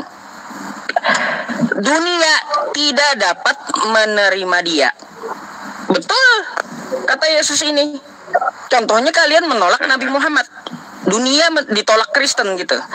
Nabi Muhammad ditolak Kristen. Sebab dunia tidak melihat dia. Artinya apa? Sebab dunia tidak melihat dia. Pada saat Yesus mengucapkan ini, orang ini belum terlihat. Ya. Dan tidak mengenal dia. Artinya orang-orang di zaman Yesus itu nggak akan kenal dengan dia. Tetapi kamu mengenal dia, sebab ia menyertai kamu dan akan diam di dalam kamu. Tuh. Oke, menarik nih. Sekarang janji Yesus berarti karena bagi kami Kristen, janji seorang penolong yang dijanjikan Yesus kepada para rasul, para murid-murid adalah Roh Kudus. Dan seorang, ya sebentar, karena kita manusia ini sesungguhnya yang namanya manusia ini bukan daging kita, tetapi roh. Roh itulah manusia sejatinya. Makanya berbicara tentang seorang penolong, maksud Yesus adalah Roh Kudus, adalah rohnya. Roh Kudus itu adalah pribadi Yesus. Makanya bentar dulu. Tolong Anda bedakan roh dengan orang manusia gitu. Roh dengan manusia, bedain ya. Jadi gitu. Manusia sejati itu bukan daging kita ini. Karena daging kita ini akan binasa, akan habis, akan lenyap. Tetapi roh kita itu kekekalan. Nah, roh ya, kita gimana? itu kan sudah ditetapkan Tuhan sejak sebelum dunia dijadikan. Coba. Nah, bagaimana itu baru terimplementasi setelah ketika orang tua kita menikah, lalu adalah kita, lahirlah kita. Tetapi sesungguhnya roh kita itu sudah ada sebelum dunia ini dijadikan. Jadi Tuhan sudah menetapkan itu. Makanya roh di sini, roh seorang penolong itu berbicara tentang rohnya Kristus. Karena itu adalah pribadinya Kristus. Sementara Anda berkata bahwa roh penolong itu adalah Muhammad. Janji Yesus bahwa penolong itu akan menyertai engkau sampai selama-lamanya. Betul. Pertanyaan saya, Muhammad apakah masih hidup sampai sekarang? Lah, yang namanya menyertai di dalam hati manusia selalu ada Rasulullah Shallallahu Alaihi Wasallam, Nabi Muhammad. Makanya umat Islam sekarang ya disertai oleh Nabi Muhammad setiap harinya. Karena apa? Selalu ingat dalam hati Nabi Muhammad berselawat, Allahumma sholli ala sayyidina Muhammad. Kayak gitu. Ya, teman-teman. Bukan berarti dia menyertai itu ada nongol bentuknya. Kagak. Menyertai di dalam hati orang beriman sampai hari kiamat gitu. Itu untuk apa? Roh kebenaran. Nabi Muhammad itu menyertai kami ya manusia yang beriman di dalam hatinya, di dalam hati setiap individu manusia. Makanya rasa cinta ada di dalam hati diri umat Islam kepada Rasul kami. Gitu. Disertai Nabi kami setiap hari. Allahumma sholli ala sayyidina Muhammad. Tiap hari kami ingat terhadap Nabi kami. Kami bersolawat gitu. Jadi seperti itu. Tolong juga Anda gini. Ya, tolong juga Anda gini. Bedakan antara roh dengan manusia. Bedakan gitu. Yang dimaksud Yesus itu adalah roh. Yang dimaksud Yesus itu adalah seorang yang mempunyai roh kebenaran. Bukan berarti yang dimaksud Yesus itu adalah yang tidak terlihat. Yang namanya orang itu terlihat gitu. Manusia. Nih. Aku akan minta kepada Bapa. Ia akan memberikan kepadamu seorang. Coba Anda pahami seorang. Ini adalah benda yang terlihat atau manusia gitu. Bukan berbentuk roh. Ya gini, Bang Ucup. Kalau Anda merujuk bahwa janji Yesus itu merujuk kepada Muhammad, itu sudah gugur. Karena Muhammad bukan orang Yahudi dan Yesus tidak pernah berbicara. Betul, Pak. Nabi Muhammad itu bukan orang Yahudi, betul. Lalu apa hubungannya? Kenapa Yesus harus menyebut seorang penolong itu di luar dari umat Yahudi? Karena apa? Dunia tidak dapat melihat dia dan menerima dia, kata Yesus. Oke, artinya apa? Artinya apa? Di sini Yesus mengatakan bahwa sebab dunia tidak melihat dia. Artinya apa? Orang-orang Yahudi yang ada di saat itu tidak melihat dia, tidak mengenali dia, dan tidak menerima dia juga. Karena apa? Dia di luar bangsa Israel. Sekarang gini ya. Dari yang saya lihat ya, dari semua teman-teman Islam ya, selalu mengklaim bahwa Muhammad itu sudah dinubuatkan di dalam Alkitab. Ya. Sementara janji Tuhan itu hanya kepada kaumnya Bani Israel. Dan Tuhan tidak pernah memilih seorang nabi itu di luar dari Bani Israel. Oh, bentar, kalau gitu saya tanya, Pak. Sebentar. Kalau statement Anda kayak gitu, bentar, kalau statement Anda seperti itu, saya mau tanya dulu, Abraham itu nabi enggak? Nabi. Israel atau bukan? Cikal bakal. Karena cikal bakal. Jawab aja, kata Anda tidak ada nabi di luar bangsa Israel. Pak, bentar. Bukan cikal bakal. Kata Anda tidak ada nabi. Yangnya itu Abraham. Bentar. Kata Anda tidak ada nabi, Pak ya, di luar bangsa Israel. Kan kayak gitu. Ya. Sekarang saya mau tanya, Abraham itu nabi, kata Anda. Abraham itu Israel atau bukan? Setelah Abraham, jadi Israel itu kan ada dari Yakub. Ya kan, setelah Tuhan mengganti Yakub, namanya Yakub itu menjadi Israel. Tetapi kakeknya Israel yaitu Yakub itu adalah Ishak, ya kakek buyutnya Abraham. Ya kan? Tetapi setelah itu Tuhan menjanjikan kenabian itu dari Bani Israel. Jadi setelah Yakub berganti nama, 12 anaknya itu Tuhan sudah janjikan bahwa kenabian itu tidak akan keluar dari 12 suku ini. Baik, saya tanya lagi. Kalaunya menurut Anda waktu turunan dari Yehuda, ya, saya mau tanya, di kitab Anda ada kan itu Ayub, nabi atau bukan ya. Ayub itu?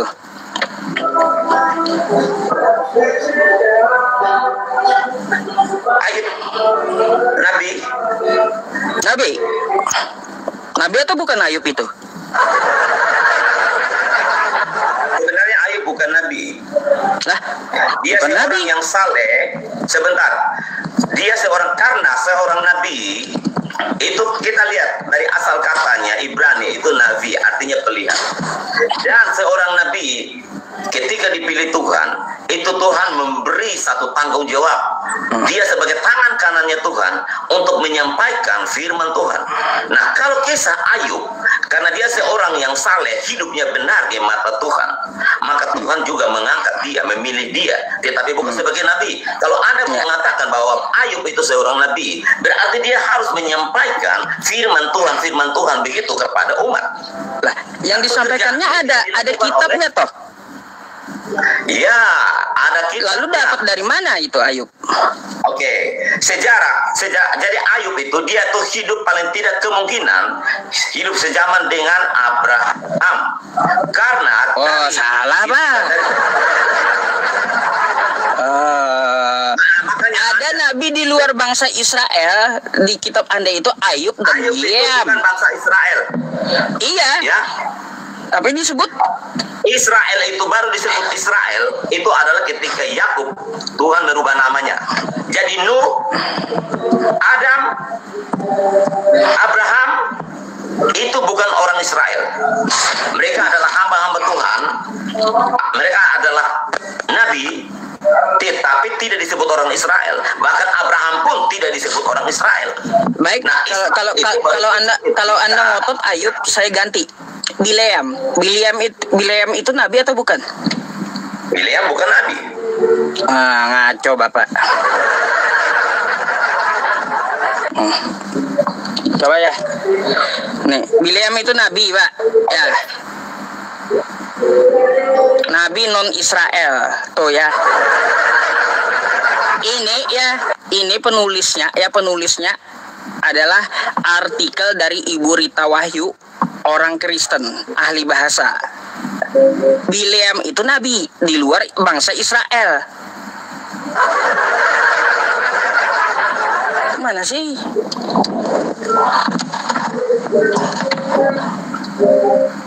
Kalau ada perkataan begini ya Pak ya, di zaman Yesus atau Nabi Musa tidak ada nabi di luar bangsa Israel, saya pun percaya di zaman itu nggak ada nabi di luar bangsa Israel. Di zaman Yesus, di zaman Musa, di zaman Daud nggak ada nabi di luar bangsa Israel, nggak ada. Zaman Israel itu diturunkan nabi, nggak ada Tuhan menurunkan nabi di luar bangsa Israel, nggak ada. Tapi setelah zaman Yesus ada nabi yang diturunkan dari luar Israel. Contohnya di zaman dulu Tuhan pernah menurunkan di luar Israel seorang nabi Bileam. Jadi gini bro, Yesus katakan bahwa dia datang untuk menggenapi hukum Taurat. Jadi ketika Yesus datang, hukum Taurat itu sudah digenapi dan Yesus adalah penutupan bagi para nabi. Setelah Yesus tidak ada lagi nabi. Itu di mana? Adalah rasul. Di mana datanya?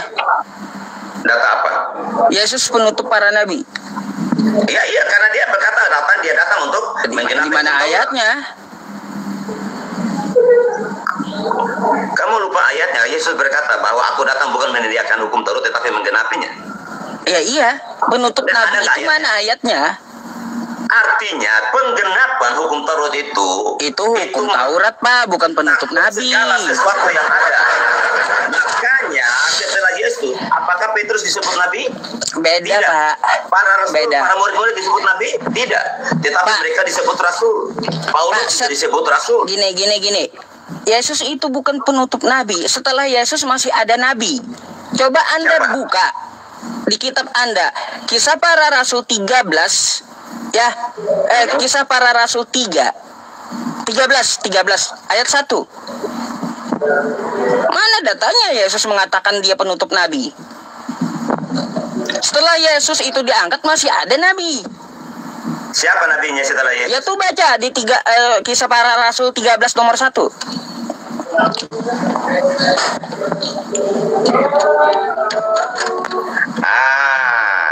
Anda kan mau pick up ayat yang Saulus adalah nabi, oke? Kamu tahu nggak? Di sini adalah namanya Saulus ya. Yesus bukan Saulus, ada beberapa nabi di situ Pak. Sorry, saya nggak bahas Paulusnya. Di situ ada beberapa nabi. Oke? Ya. Jadi nabi artinya ya, apa? Bentar Bapak, bentar. Saya bantah dulu ya. Saya bantah argumentasi Anda. Yesus penutup nabi, nggak ada itu.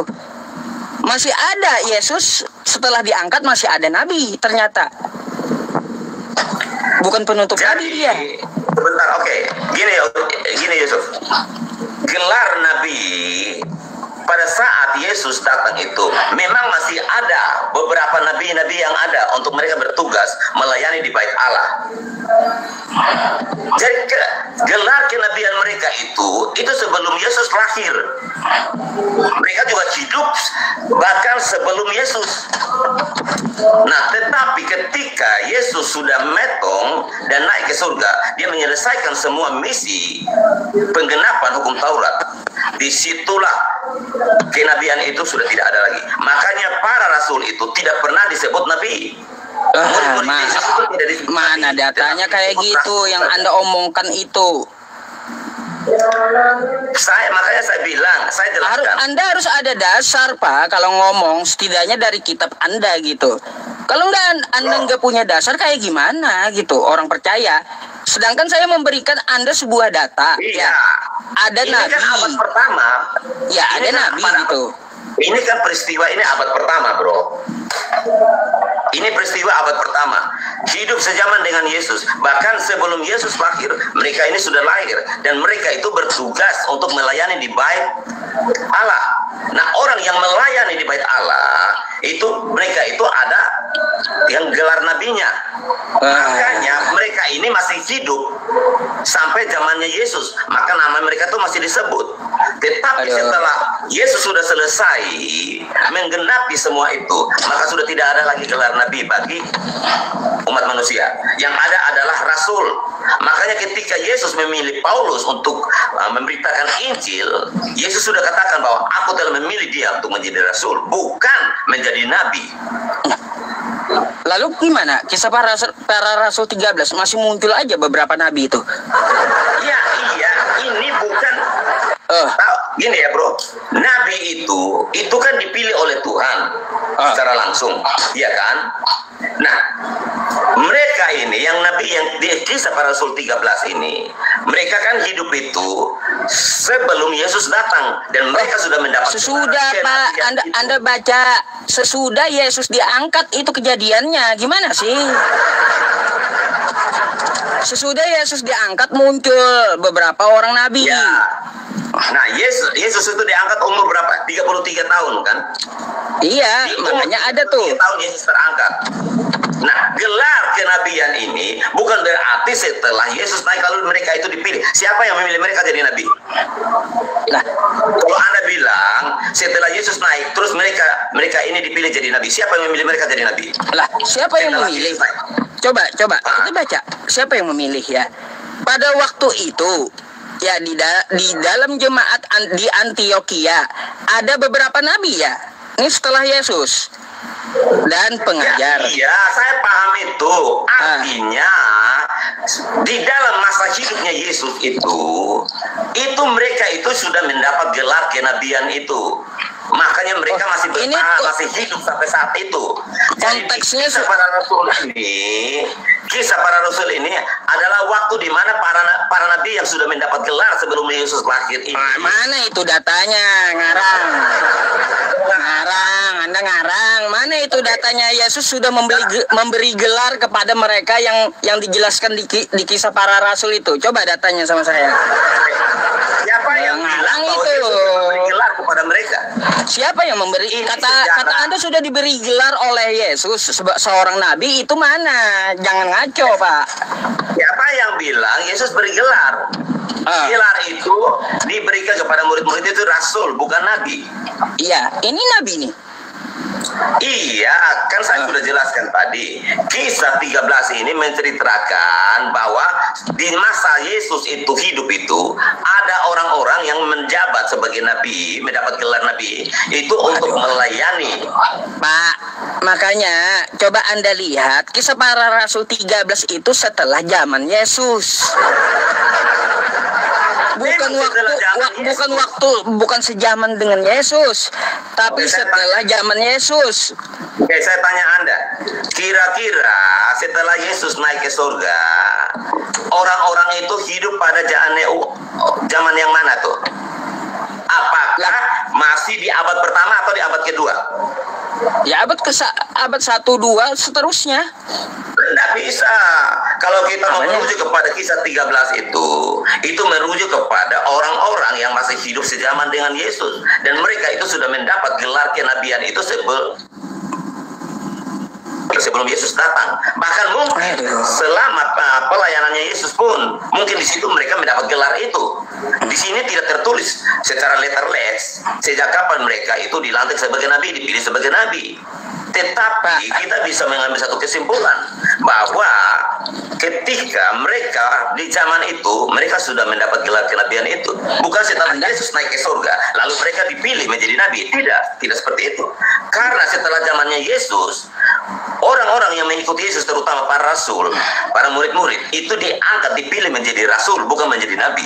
Maka tidak ada lagi nabi setelah Yesus. Makanya saya bilang Yesus adalah penutup para nabi. Sudah selesai. Makanya ketika kisah datanya di mana itu Pak? Kisah para rasul 13 itu kejadian di Antioquia itu tidak sejaman dengan Yesus. Coba Anda baca ke bawahnya. Gimana sih? Kejadian Antioquia itu kan masih di abad pertama. Coba Anda baca, di situ ada ke Galilea. Yesus sudah mati. Baca perikop di bawahnya gitu. Oke, contoh gini, analoginya gini, Ucup ya.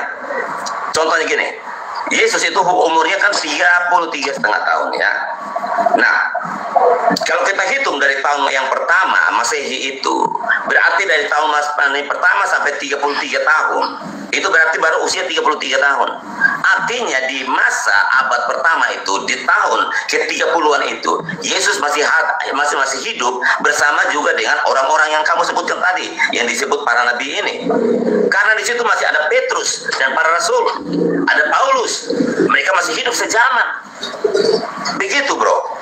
Makanya ketika Yesus katakan bahwa hati-hatilah dengan nabi-nabi palsu, itu merujuk kepada seorang yang akan datang dan mengaku nabi, padahal itu sebenarnya tidak ada nabi lagi. Pak, tercatat di mana seperti itu gitu loh. Di mana Yesus yang menyematkan seperti itu? Dia adalah rasul, itu disematkan Yesus di mana gitu loh. Data itu. Oke, sebentar.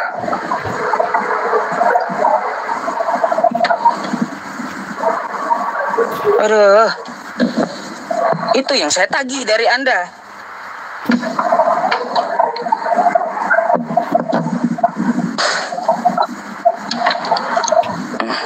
Bentar ya teman-teman, saya ambil air putih dulu ya Pak ya, sementara Anda nyari ya.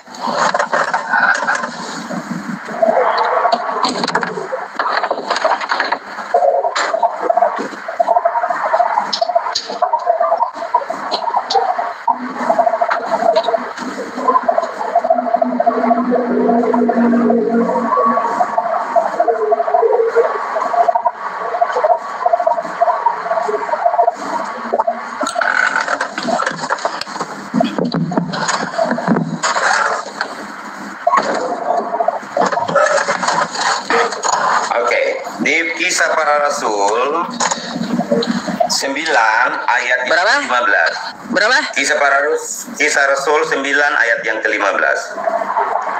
Jadi ketika pertobatannya Paulus yang dia mengalami perjumpaan dengan Yesus itu, lalu Yesus katakan, Tuhan katakan kepada si Ananias untuk datang berdoa buat Paulus. Lalu Ananias berkata kepada Tuhan bahwa orang ini adalah orang yang jahat. Dia punya rancangan untuk pembunuh. Ayat yang ke-15, tetapi firman Tuhan kepadanya, pergilah, sebab orang ini adalah alat pilihan bagiku untuk memberitakan namaku kepada bangsa-bangsa lain, serta raja-raja dan orang-orang Israel. Oke. Jadi Paulus ini saya tampilkan. Ya, kan kata Anda ini biar nggak salah ya. Kisah para Rasul 9:15.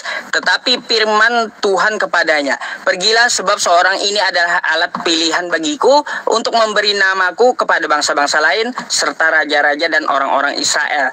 Pak, yang kita pertanyakan ya, argumentasi Anda tadi yang di sini ya, di Kisah para Rasul 13 nih. Sebentar. 13 nomor 1. Bentar ya, saya buka dulu. Nah, penyematan dari Yesus ini, mereka ini adalah nabi, itu mana datanya? Itu yang saya tagih dari tadi. Kata Anda ini kan sejaman, sudah dilantik Yesus, lah anggap kayak gitu. ya disematkan Yesus. Itu di mana datanya? Saya tidak mengatakan bahwa orang-orang ini, Barnabas dan teman-teman itu dipilih Yesus atau dilantik Yesus untuk menjadi nabi. Di situ kan dijelaskan bahwa ada nabi pada saat itu. Nah, itu mereka itu kan hidup sejaman dengan Yesus. Makanya Ini kejadian, Pak, sorry Pak. Ini kejadian setelah Yesus tidak ada, udah diangkat jauh ini puluhan tahun di Antioquia ini. Di Antioquia itu juga masih di kisaran abad pertama. Makanya orang-orang ini masih hidup sejaman dengan Yesus. Hah? Sejaman dengan Yesus? Paulus kagak pernah ketemu Yesus, Pak. Gimana sih? Paulus ini kagak pernah ketemu Yesus, nggak pernah. Paulus hanya mengaku di Kisah Para Rasul 9 tadi yang Anda sampaikan kepada saya, dia menemui Yesus dalam bentuk kilat aja, nggak ada tatap muka, nggak ada. Baik, Ucup. Yusuf, dengar.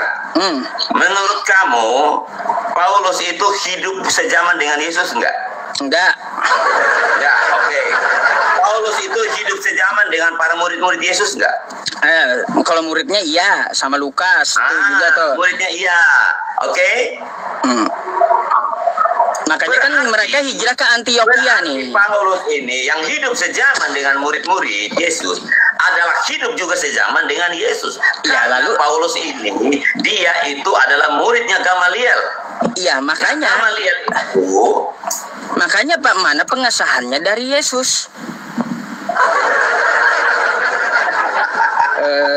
Kata Anda Nabi nggak ada lagi, tapi kitab Anda setelah Yesus naik, ya terangkat ke langit, masih banyak nongol-nongol ya para nabi nih, nongol nabi. Paham sih? Saya kan sudah bilang, para nabi yang ada di Kisah Para Rasul 13 ini, mereka ini sudah mendapat gelar kenabian itu, bahkan mungkin sebelum Yesus lahir, atau mungkin mereka ini hidup sejaman dengan Yesus. Artinya ketika sebelum Yesus metong, mereka ini sudah mendapat gelar nabinya, makanya masih dipakai gelar nabinya. Nah, Yesus metong, Pak, perhatikan ucapan Anda. Mereka ini sudah mendapat gelar nabinya, kata Anda. Mereka ini sudah mendapat gelar nabinya. Nah, waktu itu Yesus, kata Anda, sudah menyematkan kepada mereka gelar nabinya. Itu di mana itu tertulis? Siapa yang bilang Yesus menyematkan gelar nabi kepada mereka? Ya sudah, ini gimana nih nabi setelah Yesus? Iya, ini kan ditulis oleh Lukas. Ini sejarah, fakta yang ada pada saat itu, bahwa pada saat itu masih ada orang-orang yang mendapat gelar nabi untuk mereka tuh bisa melayani waktu itu. Tadi kata Anda nggak ada lagi nabi. Gelar kenabian itu sudah ditutup Yesus. Jadi setelah Yesus metong, maka tidak ada lagi yang namanya nabi. Makanya kenapa ini muncul di Antioquia nabi? Aduh, my goodness. Iya, kata Anda nabi sudah nggak ada lagi waktu Yesus mati. Ini kejadian setelah Yesus loh. Bro, Anda kok nggak nangkap apa yang saya sampaikan? Gelar orang-orang yang kita baca di Kisah 13 ayat 1 ini itu berbicara tentang gelar kenabian yang mereka terima, bisa juga sebelum Yesus ada atau semasa Yesus ada. Makanya setelah Yesus juga sudah naik ke surga, mereka itu masih hidup, masih bertahan sampai saat itu. Ya, datanya di mana yang kayak gitu, Pak? Datanya mana? Soalnya saya baru dengar dari Anda, makanya saya minta datanya. Anda mengatakan nabi ditutup sudah oleh Yesus, ya. Yang ini disematkan gelar nabi itu sejak zaman Yesus hidup. Nah, ini mana pengesahannya dari Yesus? Oke, bro. Sebentar, karena paket saya sudah hampir habis ini. Aduh. Kita lanjut lagi besok nanti ya. Ya, oke lah. Ya. Oke. Soalnya ini paket saya udah mau habis. Besok kita sambung lagi ya. Baik. Oke. Thank you, bro. Oke.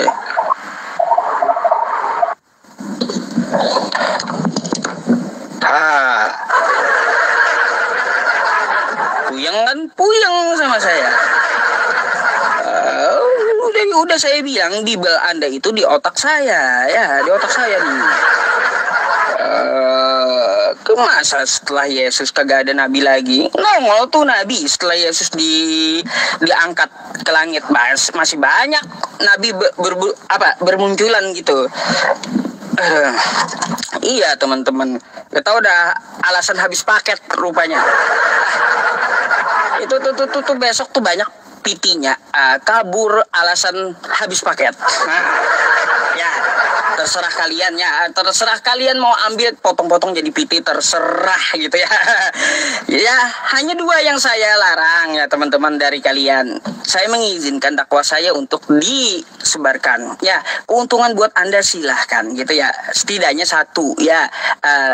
Kalau mau pakai video saya setidaknya tag channel YouTube saya gitu ya. Tolong nih pesan dari saya, setidaknya kalau kalian mengambil tag channel YouTube saya di videonya gitu ya. Terus yang kedua ya, larangan-larangan yang saya katakan kepada Anda ini, ketika saya live jangan Anda merelaynya di TikTok juga gitu. Silakan Anda melivekan live saya ini ke YouTube Anda, jangan ke TikTok juga, nanti pelanggaran ya. Jadi itu hal penting ya, hal penting yang harus saya sampaikan. Gak apa-apa, ambil aja, sebarkan, luaskan ya dakwah ya, kayak gitu ya. Sebarkan, luaskan dakwah. Kalaupun ada hasilnya, itu berarti ya atas usaha Anda menyebarkan dakwah saya gitu. Ya adsense-nya buat Anda lah. Tapi jangan lupa juga ya, bantu untuk perkembangan Islam gitu. Saya enggak ini. Terus yang ketiga nih ya teman-teman, jangan namanya sama juga. Aduh. Namanya jangan sama juga ya. Yusuf PI bikin di TikTok atau di pakailah nama sendiri, jangan disama ya, jangan.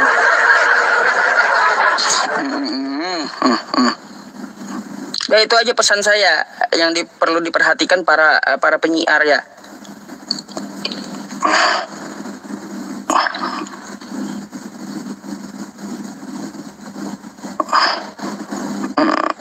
Depan Darwin Mamam.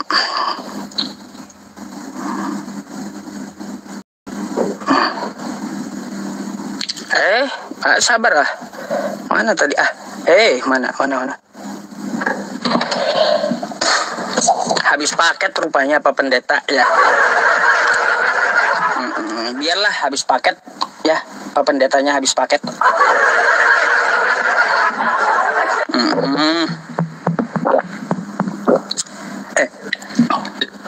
Selamat malam. Selamat malam. Aduh.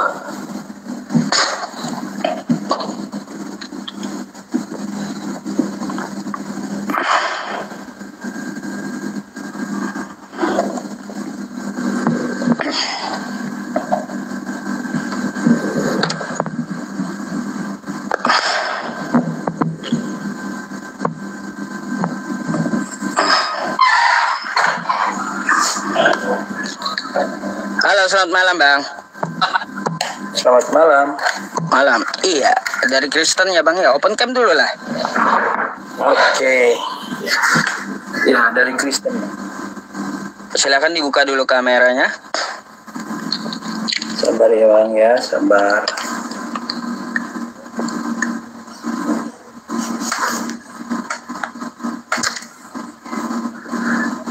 Oke Bang.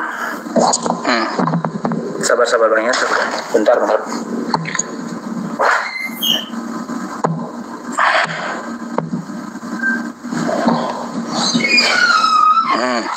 Sales Edis TV ada komen teman-teman. Katanya ditunggu Edis TV itu. Sales Edis TV ada di bawah tuh ya salesnya. ada. Sales Edis TV. Oke Bang. Oke Bang. Iya, mungkin ada yang perlu kita diskusikan, silakan. Anda mau bertanya atau mau ditanya? Ini aja Bang, saya mau tanya, kenapa salib Yesus itu rancangan bingung? Iya, rancangan bingung Bang. Iya, apa alasan Abang tuh milih? Karena gini. Ini awal cerita ya Bang ya. karena bang gini bang, karena di Kristen itu bukan rancangan bingung. Iya, bentar dulu. Ya, saya akan jelaskan sama abang, oke? Ya. Gini, awalnya bang ya, saya diskusi dengan Edis ya tentang masalah iblis tuh, ya. Lalu saya bawakan Yohanes 13 nomor 2. Iblis membisikkan rencana kepada Yudas untuk mengkhianati Yesus agar terjadi penyalipan. Gitu. Dan Edis itu sepakat penyalipan rencana iblis, kata Edis. Lalu ada yang ngamuk, menunjukkan juga dalilnya, Pak Bom-Bom, bahwa penyalipan itu adalah rancangan Allah Bapa, katanya. Gitu. Itu kata Bom-Bom. Udah dua pendapat yang berbeda nih, Edis dengan Bom-Bom kan kayak gitu. Habis itu ada kemarin yang debat sama saya, namanya Mata Pisau gitu, Mata Pisau ya. Ini lain lagi jawabannya sama Ibu Karyana. Penyalipan itu rancangan manusia. Jadi mana yang betul? Rancangan bingung ini namanya. Aduh, bingung saya, bingung gitu. Iyalah, kalau menurut abang bingung itu wajar-wajar saja, karena abang kan bukan Kristen, abang kan Muslim. Jadi kalau abang bingung ya pasti bingung, karena abang kan tidak percaya Yesus. Oh, saya percaya Yesus bang, sorry. Berarti kalau abang percaya Yesus, abang mengakui bahwa Yesus adalah Tuhan dan Juru Selamat abang. Mana dia mengaku Tuhan? Saya percaya Yesus berkata, ya. Bentar dulu. Saya percaya dengan Yesus. Bentar, saya percaya dengan Yesus, bang ya. Inilah hidup yang kekal itu, kata Yesus. Inilah hidup yang kekal itu. Mereka mengenal Engkau satu-satunya Allah yang benar dan mengenal Yesus Kristus yang telah Engkau utus. Saya percaya dengan Yesus. Dia adalah utusan Tuhan. Tadi bilang gini, sabar bang. Abang tadi bilang, saya tanyakan, abang percaya Yesus? Percaya saya. Percaya. Nah, di Kristen itu pemahaman percaya itu kan iman bang. Nah, iman itu kan jelas dia. Kapan Yesus mengajarkan Kristen bang? Jelasnya bahwa yang kita percaya, yang kita sembah itu adalah Yesus Kristus. Bang, sejak kapan Yesus ngajarin Kristen bang? Abang mengakui, berarti abang mengakui bahwa Yesus adalah Tuhan dan Juru Selamat abang. Bentar, bang. Sejak kapan Yesus mengajari Kristen? Arti Kristen apa? Menurut abang, arti Kristen apa? Kristen itu kan Kristus, pengikut Yesus dari Antioquia. Nah terus? Terus ajarannya, isinya kapan Yesus mengajari?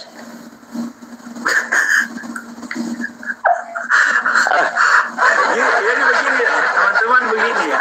Ini kalau orang Islam yang mau belajar tentang kekristenan, jadinya begini. Mereka tidak mau jujur sebenarnya. Termasuk bukan nggak mau jujur. Kalian sekarang bang, kita jujur, sejak kapan Yesus mengajarkan Kristen bang? Sejak kapan gitu? Saya nggak bohong ya. Sejak kapan Yesus mengajarkan Kristen? Sekarang kita mau jujur gini. Saya tidak mampu. Ya jujur aja gitu. Abang. Tapi karena abang angkat salib perancangan bingung, dan abang sendiri angkat tema itu, abang sendiri juga yang bingung. Nah ini kan repot bang. Bukan saya sendiri yang bingung, umat Kristen juga bingung semuanya. Masalahnya Edis dengan Bom-Bom berantem. Kiamat dengan Bom-Bom berantem. Berantem gitu sampai open camp gitu. Terus Agatha dengan Bom-Bom berantem. Mikana dengan Bom-Bom berantem.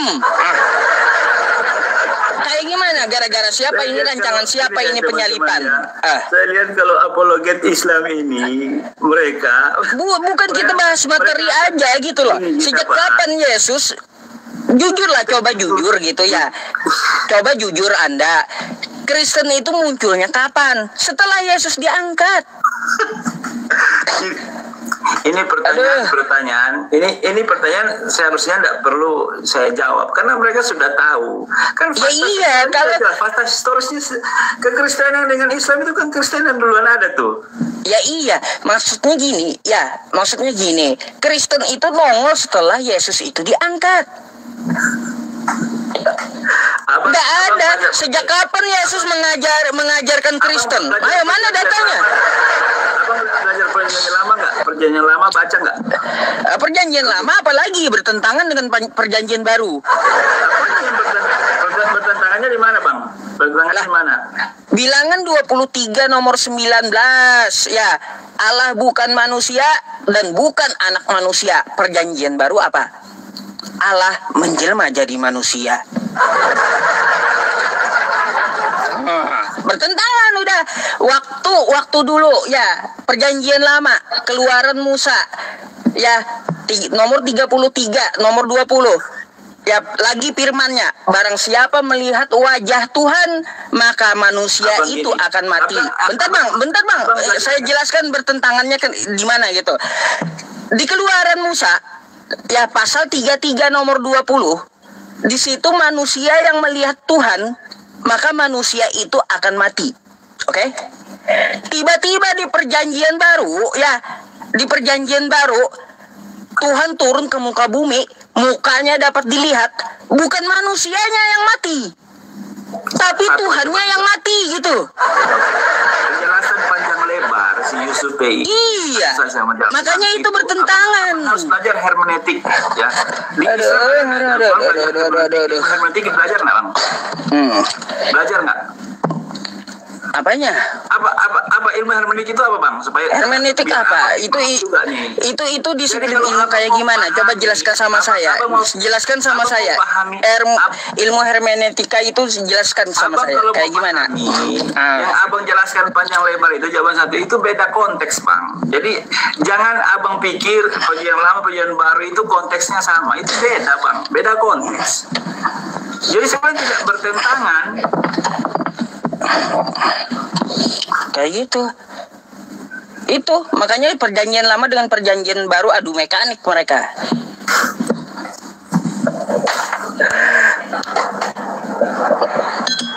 Iya, saya kan bawa dalil tuh ya. Zaman dulu zaman Nabi Musa, Tuhan kalau manusia melihat Tuhan, manusianya yang mati. Di zaman Yesus, Tuhannya kelihatan, bukan manusianya yang mati, tapi Tuhannya yang mati gitu. Itu udah bertentangan gitu. Apalagi ada lagi tuh di perjanjian lama itu yang bertentangan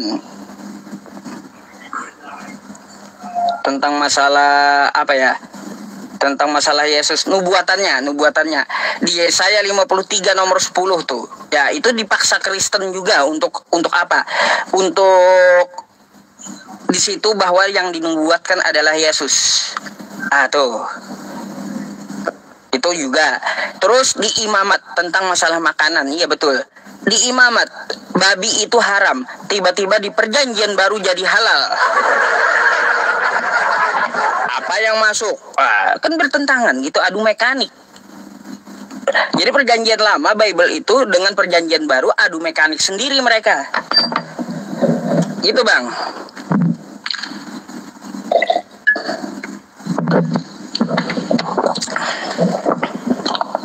Macet kah, Bang ya? Halo? Bang. Macet.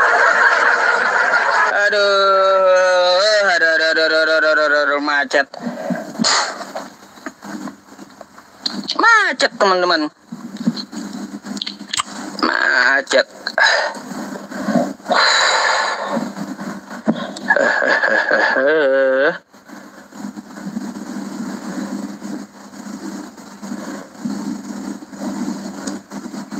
Sabar ya, sabar. Mana tadi?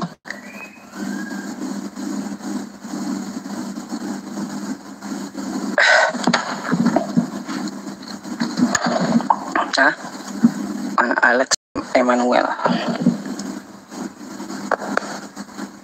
Habis paket kali. Ya, habis paket juga itu. Udahlah, biarlah.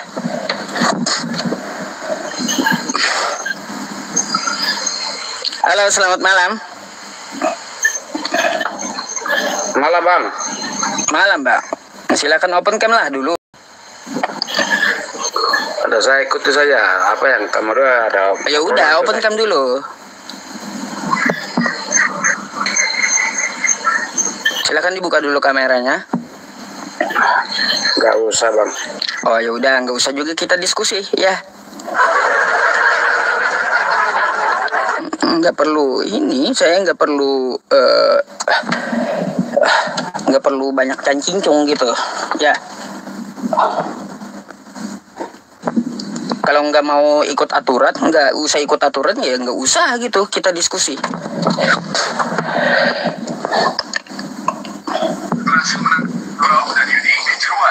Halo, selamat malam.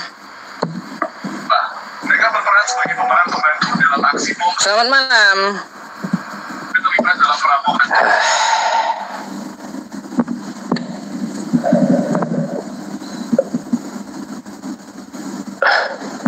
Wah, Ibu Menteri Keuangan minta naik ini, Ibu Sri Mulyani ini.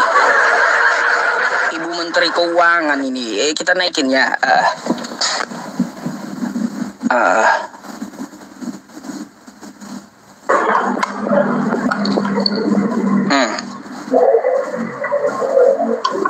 Halo Bu. Ya Pak. Bu. Ya. Iya. Kaget saya, ya. Aduh. Tuh Bu, rancangan bingung. Ibu bilang rancangan manusia, bingung mereka. Rancangan iblis kah, rancangan Tuhan? Ibu bilang rancangan manusia. Baru naik, Puyeng saya. Hah? baru naik udah langsung. Puyeng gitu. Iya. Nggak tahu Ya, kalau ada. gimana Pak Ustad?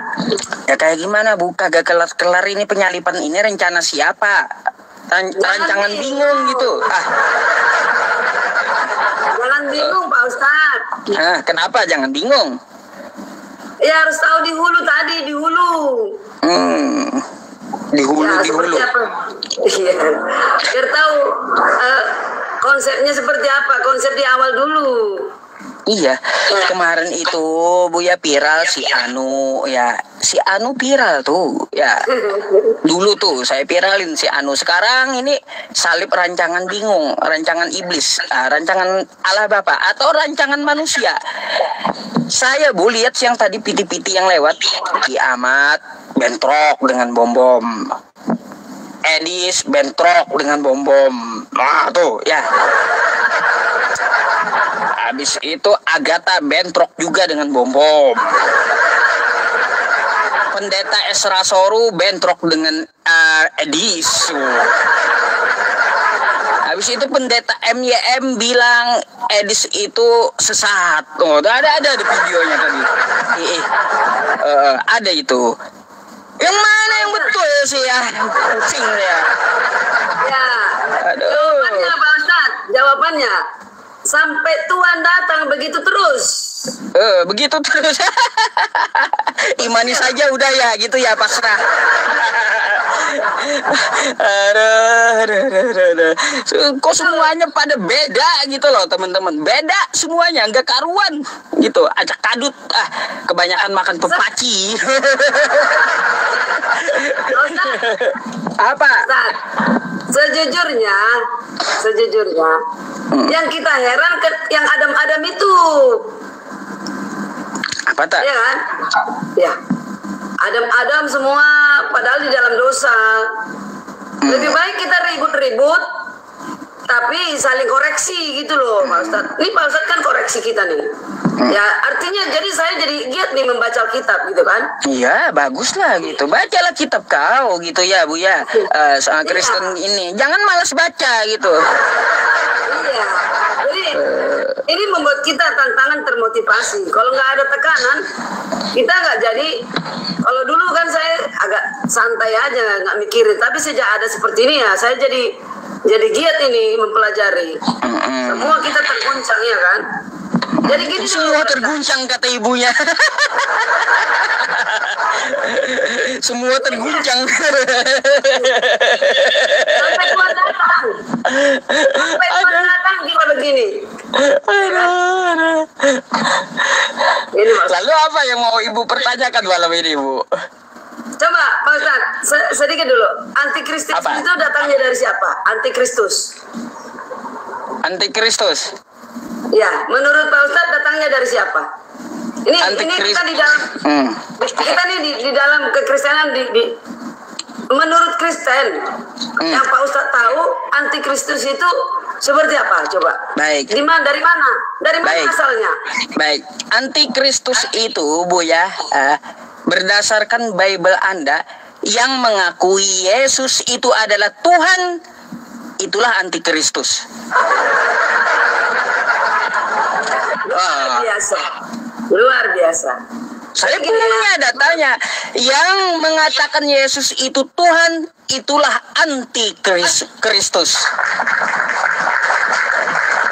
Jadi gini Pak Ustadz.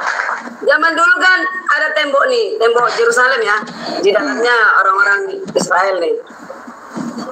Nggak mungkin yang anti di situ dari luar sana. Pasti orang di dalam. Ya betul, memang antikristus itu datangnya dari Kristen itu sendiri. Tapi di luar dari itu nggak masuk hitung. Nggak masuk hitung bagi Tuhan. Kecuali dia masuk ke dalam tembok itu. Begitu ya, Ustaz? Bu, barang siapa, ya kata Yesus kan, barang siapa yang tidak mengakui dia datang sebagai anak manusia, maka dia antikristus. Betul nggak? Itu di 1 Yohanes 5 nomor 7 kayaknya. Gimana apanya?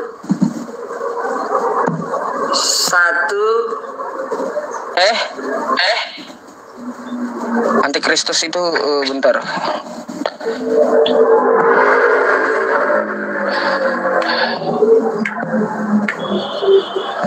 Yang pasti di dalam kekristenan, bukan di luar. Jadi yang di luar itu nggak mengenal Kristus. Orang yang tidak mengenal Kristus tidak berhak dia sebagai antikristus. Gitu. Antikristus. Yes. Pasti yang di dalam kandang. Ya, di luar tidak. Maaf, umat muslim tidak ada yang antikristus. Karena mereka di luar kandang. Iya, nggak ada. Antikristus itu adalah yang mengatakan Yesus itu adalah Tuhan. Saya punya datanya. Ya.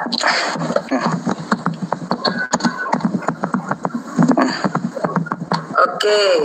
Atau gini aja Pak Ustadz. Konsep ketuhanan dari awal. Ini. Oke. 2 Yohanes ayat 7 ya. Nih. 2 Yohanes 1 nomor 7 rupanya. Buka, Bu. 2 Yohanes 2 Yohanes 1 nomor 7. Sebab banyak penyesat telah muncul dan pergi ke seluruh dunia yang tidak mengaku bahwa Yesus Kristus telah datang sebagai manusia. Itu adalah si penyesat dan antikristus. Anda akui nggak Yesus itu manusia, Bu? ya. Ya, bukan Tuhan kan? Tapi di sini kan Yesus Kristus telah datang datangnya dari Sebagai surga. ya. Sebagai manusia, betul? Ya. Bukan Tuhan? Sebagai manusia. Ya, bukan Tuhan ya. Artinya Tuhan yang datang Lah, nggak ada kayak gitu. Berarti kalau ibu mengatakan dia Tuhan, ibu penyesat, ya.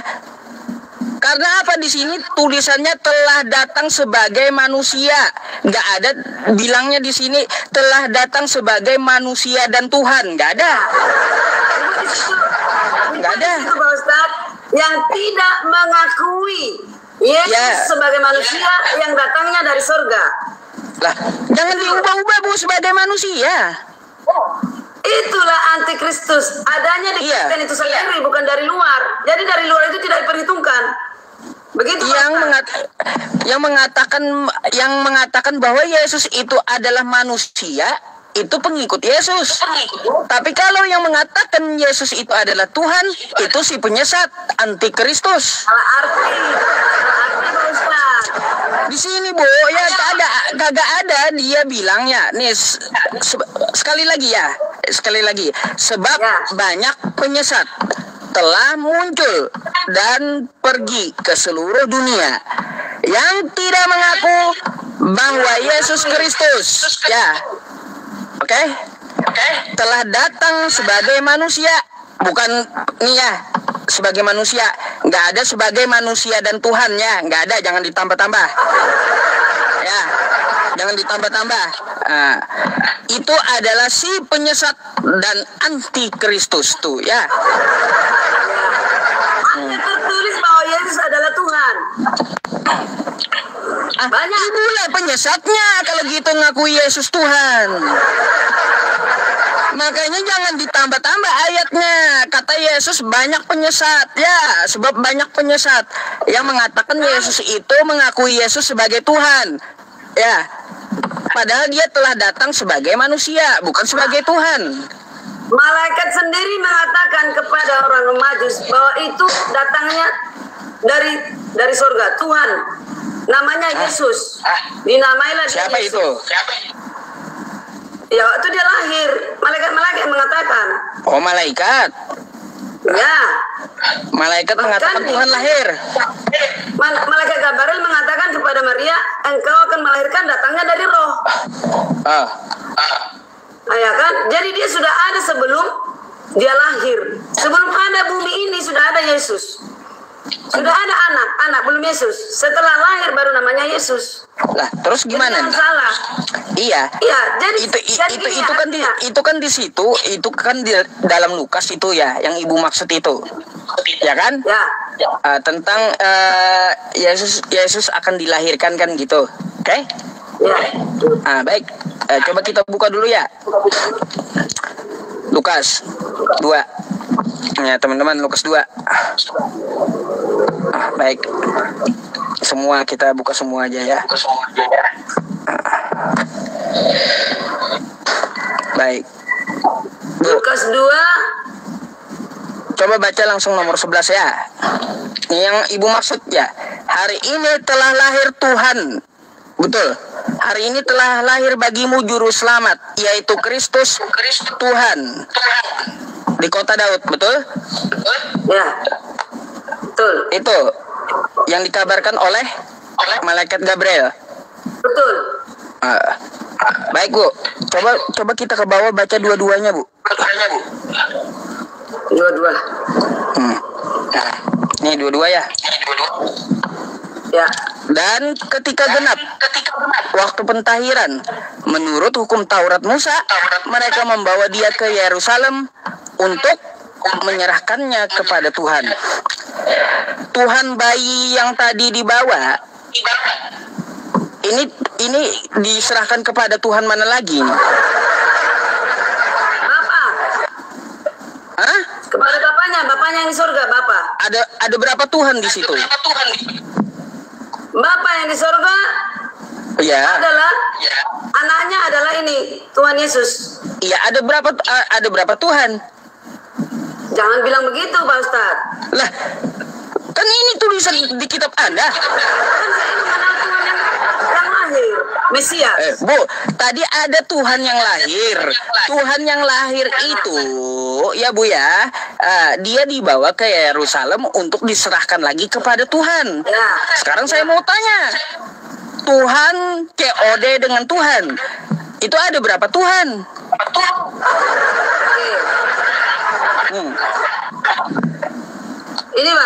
Ini Pak Ustadz.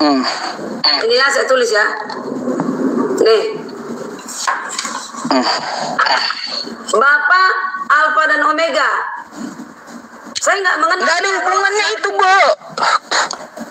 Nggak ada hubungannya dengan yang saya bahas. Anakku yang kau hari ini kuperanakan, yaitu lahirlah dia. Pada mulanya adalah Firman. Firman itu siapa? Anakku yang kau, itulah perkataan Bapak. Anakku yang kau hari ini kuperanakan. Bu, Coba lihat ayat 11 tadi ya. Saya enggak ke sana kemari, Bu ya. Ini ayat 11 ya, teman-teman ya. Ya. Hari ini telah lahir bagimu juru selamat, yaitu Kristus, Tuhan. Ini Tuhan yang lahir nih. Ya, di kota Daud. Oke? Ya. Tuhan lahir di kota Daud. Habis Kan itu nyambung, ya. nyambung Pak dengan yang itu tadi, Antikristus. Ya. Tuhan yang lahir. Dan ketika genap waktu pentahiran, menurut hukum Taurat Musa, mereka membawa dia ke Yerusalem untuk menyerahkannya kepada Tuhan. Tuhan mana lagi? Ada berapa Tuhan? Alfa dan Omega tadi ini. Alfa dan Omega. Saya nggak tanya Alfa dan Omeganya, Bu. Ada berapa Tuhan di sini? Ini ya. Anak ini dilahirkan. Anakku yang kau hari ini kuperanakan. Inilah anakku yang kukasihi. Itu yang membilang itu ini Bapak Alfa Omega. Iya, Bu, saya kagak bahas yang Ibu tulis ya. Perhatikan. Gak membahas yang Ibu tulis. Saya hanya mempertanyakan, ada berapa Tuhan di Lukas 2 itu? Tuhan yang saya kenal di bumi ini adalah Tuhan Yesus. Saya tidak mengenal yang Bapa di sorga tanpa melalui Yesus. Dia mengutus Yesus ke bumi, makanya saya mengenal Bapa di sorga. Iya, Alfa dan Omega, tidak bermula dan tidak berakhir. Ada berapa Tuhan jadinya? Ya, Tuhan yang saya kenal yang Yesus. Yang tidak saya kenal Bapa di sorga sebagai Bapaknya. Loh, di sini ada lagi Yesus Yesus diserahkan kepada Tuhan. Tuhan mana lagi ini? Kenapa lupa? Ustaz, kenapa lupa? Di sebelah kanan Bapa, Yesus anak sudah ada sebelum dia bumi dijadikan. Yang duduk sebelah kanan Bapa, dia turun ke bumi untuk menebus dosa manusia, metong, ya kan? Bangkit lagi, duduk lagi sebelah kanan Bapa. Lah, kan gimana Bu ceritanya? Tadi ada Tuhan bayi yang lahir, ya diselimuti, lalu dia dibawa Tuhan yang lahir tadi. Tujuannya ngapain? Untuk pentahiran, kan kayak gitu. Tujuan akhirnya untuk diserahkan kepada Tuhan. Jadi Tuhan ketemu Tuhan di situ COD. Itu mati di kayu salib. Tujuan terakhir. Nanti kita nggak bicara penyalipan, nggak. Kan Pak Ustaz, di hulu dan di akhir harus tahu. Iya, saya nggak ngotot Bu, ya saya nggak bicara penyalipan juga, ya saya bicara hanya Lukas 2, ya kita akui saja ya, jujur gitu dengan iman Anda sendiri kayak gimana. Di Lukas 2 nomor 11 ya, di situ Tuhan lahir, ya Tuhan yang lahir, ya Tuhan. Ya, Tuhan yang lahir tadi dibawa lagi untuk diserahkan kepada Tuhan. Pertanyaannya, ada berapa Tuhan dan Tuhan dari mana? Kenapa bingung? Saya nggak bingung. Karena dari kecil saya udah paham dan tahu. Semua umat Kristen tahu dan paham bahwa Mesias telah lahir. Yang ditunggu-tunggu, yaitu Yesus. Berilah namanya Yesus, ya kan? Tujuannya apa? Menebus dosa manusia. Tapi masalah kronologis dan akhir endingnya seperti apa, itu iblis yang melakukan. Begitu Pak Ustadz. Nah, saya nggak nanya itu Bu, nanya itu. Yang dikatakan bom dengan Edis tidak berlawanan. Karena semua ada dalilnya. Aduh, Ibu ngelantur ke sana kemari, Bu. Iya, ngelantur. Saya nggak bicara bom, nggak bicara Edis. Yang saya bicarakan Lukas 2 tentang masalah Tuhan COD dengan Tuhan gitu. Ya, lahir sebagai manusia. Kalau ada tidak mengakui Yesus lahir sebagai manusia, itulah antikristus. Iya. Tadi ada Tuhan lahir, betul Bu? Ya, Tuhan lahir tadi dibawa ke Yerusalem, betul? Bait Allah, untuk diserahkan kepada, untuk diserahkan kepada. Kristen sekarang anak-anak ditahirkan. Ya, untuk diserahkan kepada kepada Tuhannya, kepada Bapa di kepada sorga. Tuhannya. Di situ Tuhan ada berapa? Sekarang gini, sebelum Yesus turun, siapa Tuhannya kita? Waduh. Tadi Ibu bentar dulu. Ya saya belum ke sana. Di situ ada berapa Tuhan tuh di Yerusalem itu? Nah, Ada berapa Tuhan yang di Yerusalem? loh, Tuhan itu artinya Pak langsung ke sorga. Ya, ini sudah lahir, ya kan? Tuhan sudah lahir, mau ngapain? Menebus dosa. Nah, di awal harus tahu Bapa mengutus anaknya untuk menebus dosa manusia. Menebus dosa manusia. Dia Bapa Maha tahu dan dia membiarkan gitu Pak. Artinya mengetahui, membiarkan. Ya kan? Ada. Iblis lah otaknya semuanya. Bu, jangan ingkari kitab Anda, Bu. Lukas 2 nomor 11 ya. Jangan Anda lawan kitab Anda. Lukas 2 nomor 11. Tuhan lahir. Tuhan yang lahir tadi diselimuti, dibawa ke Yerusalem untuk diserahkan pada Tuhan. Yang saya tanyakan, Tuhan mana lagi dan ada berapa Tuhan? Itu yang saya tanyakan. Makanya saya gambar tadi Pak. Ini saya gambar Pak Ustadz. Bapa mengutus anaknya. Ini Tuhan dari segalanya, maha kuasa. Dia itu anak kita yang lahir. Bu, kita nggak bahas sifatnya, nggak bahas. Kita bahas masalah Tuhannya yang tertulis tekstual gitu. Iya, Ibu pakai gambaran sama saya, pakai gambar yang Ibu gambar dari pemikiran Ibu. Yang saya bahas dari kitab Ibu. Nah, di situ ada Tuhan yang lahir. Tuhan yang lahir ini ya dibungkus lalu dibawa ke Yerusalem dan diserahkan kepada Tuhan. Pertanyaannya, ada berapa Tuhan dan Tuhan dari mana lagi itu? Gitu. Jadi Tuhan yang tidak kelihatan adalah Bapa di sorga. Tuhan yang kelihatan, yang diutus adalah anak. Jadi itu yang dibuat di sini. Jadi ada dua Tuhan di situ. Inilah anak yang kukasihi, inilah anak yang kukasihi kata Bapak. Ya, jadi ada dua Tuhan. Iya, anaknya yang kita kenal. Ada dua Tuhan. Iya. Waduh, Tuhan Jadi, dua. Gini Pak. Yesus itu nanti bingung nanti Pak. Bingung. Iya, jujur aja Bu ya. Susah kali Ibu ngomong Tuhan Ibu ada dua gitu. Dari tadi susah kali gitu.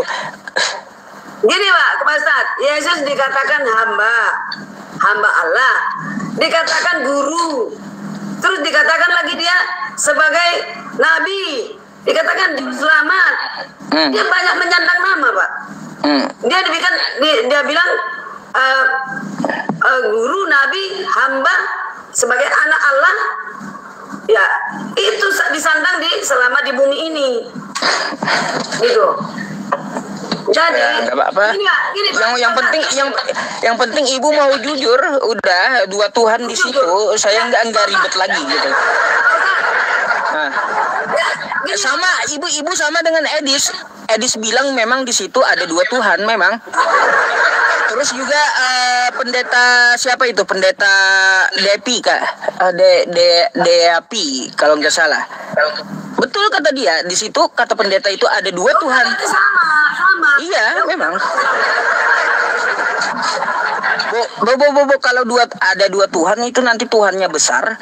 Kata Tuhan yang satu, ya aku mau begini. Kata Tuhan yang satunya, aku mau begitu. Kayak gimana itu? Itu Pak Ustadz yang dibilang hari ini engkau kuperanakan. Yang kedua, inilah anakku yang kukasihi, kepadanya aku berkenan. Itu Allah yang mengatakan itu, ya kan? Ya itu. Gak mungkin Tuhan itu dua Bu. Gak mungkin Tuhan itu dua. Gak mungkin Tuhan itu dua. Sekarang gini Pak Ustadz, ya kan? Tuhan kalau dia apa ciri-ciri Tuhan? Bisa menghidupkan orang mati, bisa menghidupkan berkuasa orang mati. Bu, ciri-ciri Tuhan bisa menghidupkan orang mati gitu ya. Bisa menebus dosa manusia. Terus Ya. Terus menebus dosa manusia, bisa menghidupkan orang mati, diberi kuasa di bumi dan di sorga. Bapak mengatakan anaknya diberi kuasa di bumi dan di sorga, yaitu kepada Yesus. anaknya diberi kuasa di bumi dan di sorga. Coba Ibu buka Yohanes 5 nomor 37, bacain. Yohanes 5 ya nomor 30. Kuakui Pak Ustaz hafal ayat-ayat. Aku tak hafal tapi mengerti. Gitu loh Pak. Oke, nomor 30. Aku tidak dapat berbuat apa-apa. Saya udah paham ini. Iya.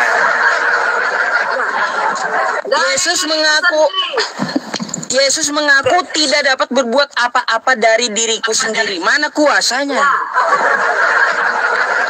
Loh, tertulis di sini dia diberi kuasa.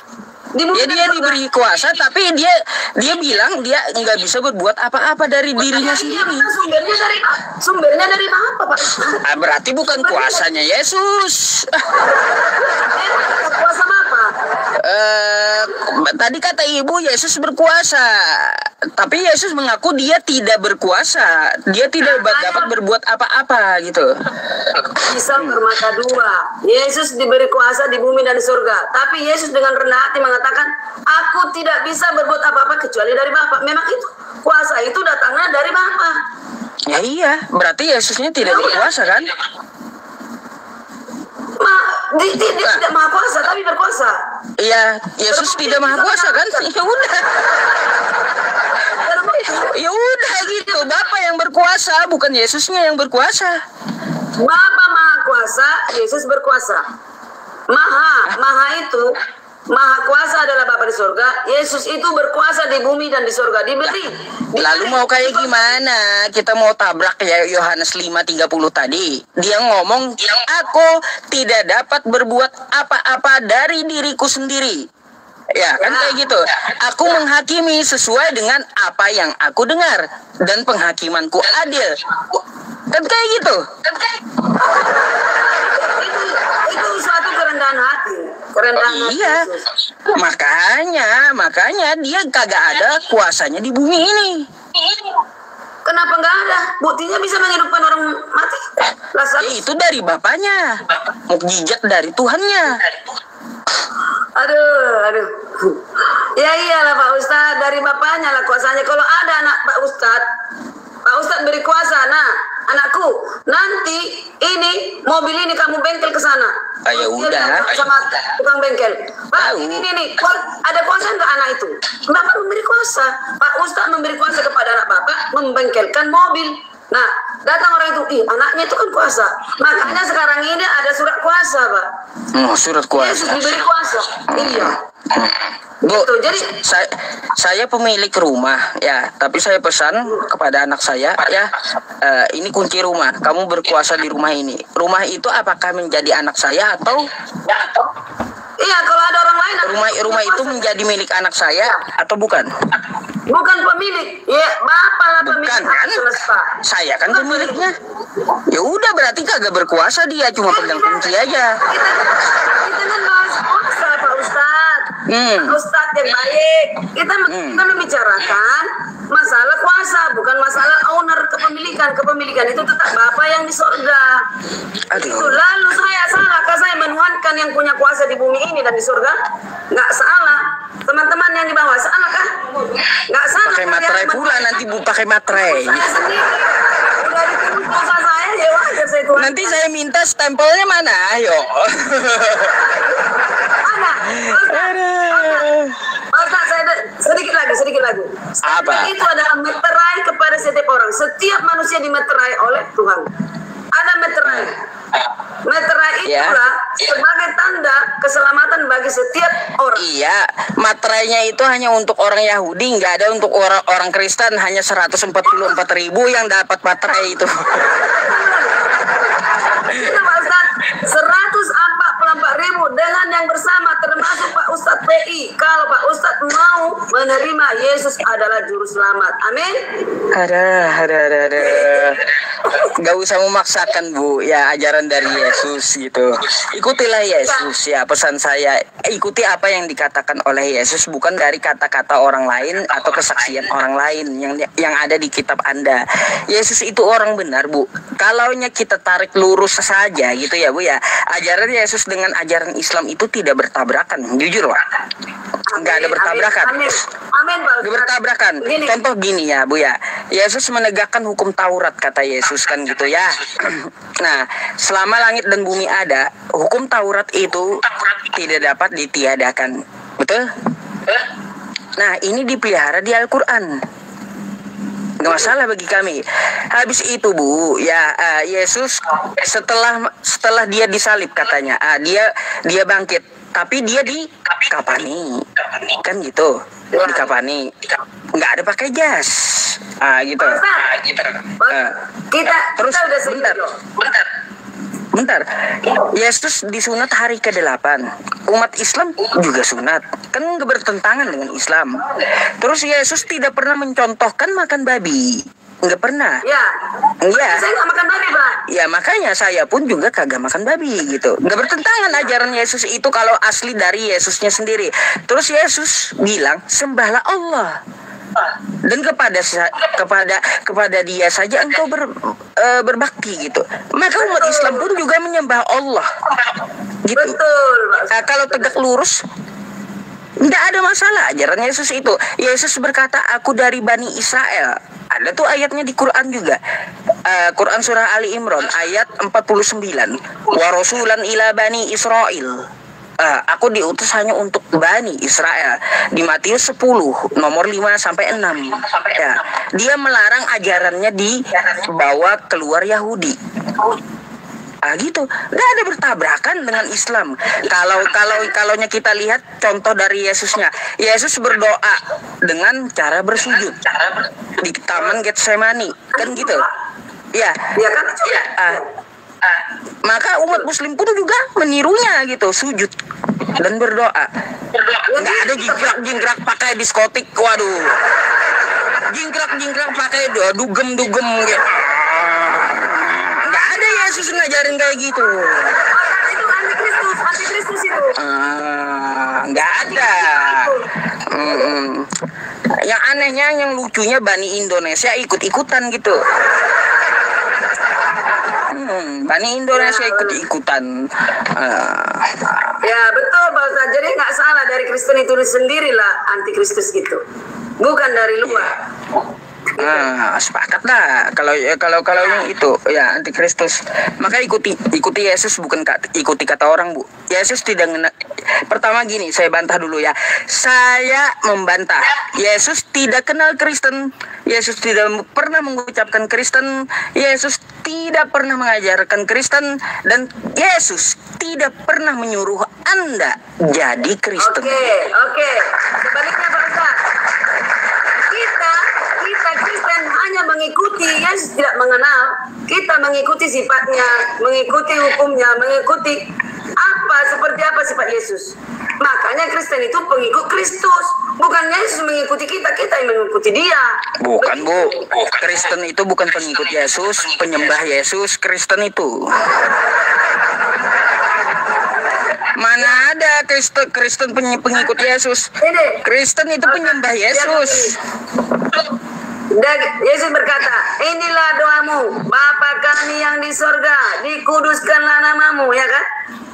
Itu doa yang diajarkan Yesus. Artinya Yesus mengarahkan kita kepada Bapa. Itu tadi, makanya Yesus dibawa ke Yerusalem mengarahkan ke Bapa. Sinkron kan? Sinkron. Jadi kita ini adalah diarahkan Tuhan Yesus ke Bapa yang di surga, karena dia adalah Bapa yang di surga. Aku tidak mengenal Bapa kalau tidak melalui Yesus. Akulah jalan. Jalan aku tidak itu pula. Kalau tidak melalui aku. Jadi nggak ada yang lain. Jadi gini Pak Ustadz. Nih ya, Bapa di surga. Oke? Bentar, saya mau tanya. Akulah jalan kebenaran dan hidup kata Yesus. Itu dia ngomong sama siapa? Kepada manusia. Manusia siapa itu? Tariana. Hah? Ya, Ngomong sama ibu? Dan yang menerima. Ya, itu kan tertulis di Di zaman dulu Yesus waktu ngomong, akulah jalan kebenaran dan hidup, kata Yesus. Tidak ada yang sampai kepada Bapa tanpa melalui aku. Saat itu dia ngomong seperti itu dia ngomong sama siapa? 12 murid Yesus mengetahui Yesus. Kedatangan Roh Kudus, mereka mengabar Injil ke seluruh. Disitulah turun temurun sehingga sampai ke kita, sampai ke Mariana. Bu, saat itu Yesus ngomong sama Thomas dan Filipus, bukan kepada Kristen. Akulah jalan, kata Yesus, kebenaran dan hidup. Dia ngomong sama Thomas dan Filipus, bukan kepada Kristen. Kebenaran itu ke segala bangsa, suku dan bahasa, ke seluruh dunia. Bagi siapa yang menerima, itulah bahwa Kristen itu adalah pengikut Kristus. Sifat-sifat Yesus seperti apa itu yang kita ikuti. Aduh, Nggak bisa Ibu. lari.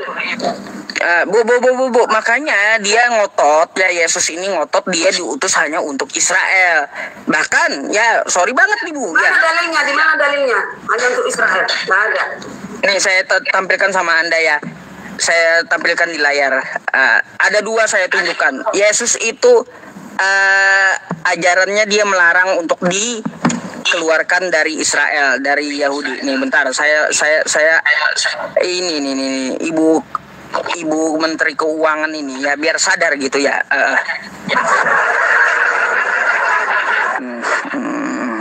Oke, saya tunjukkan nanti dalilnya. Yesus juga mengatakan ke segala bangsa ya. Oke, baik. Nih ya. Nih, Bu. Yesus mengutus ke-12 rasul. Ke-12 murid itu diutus oleh Yesus.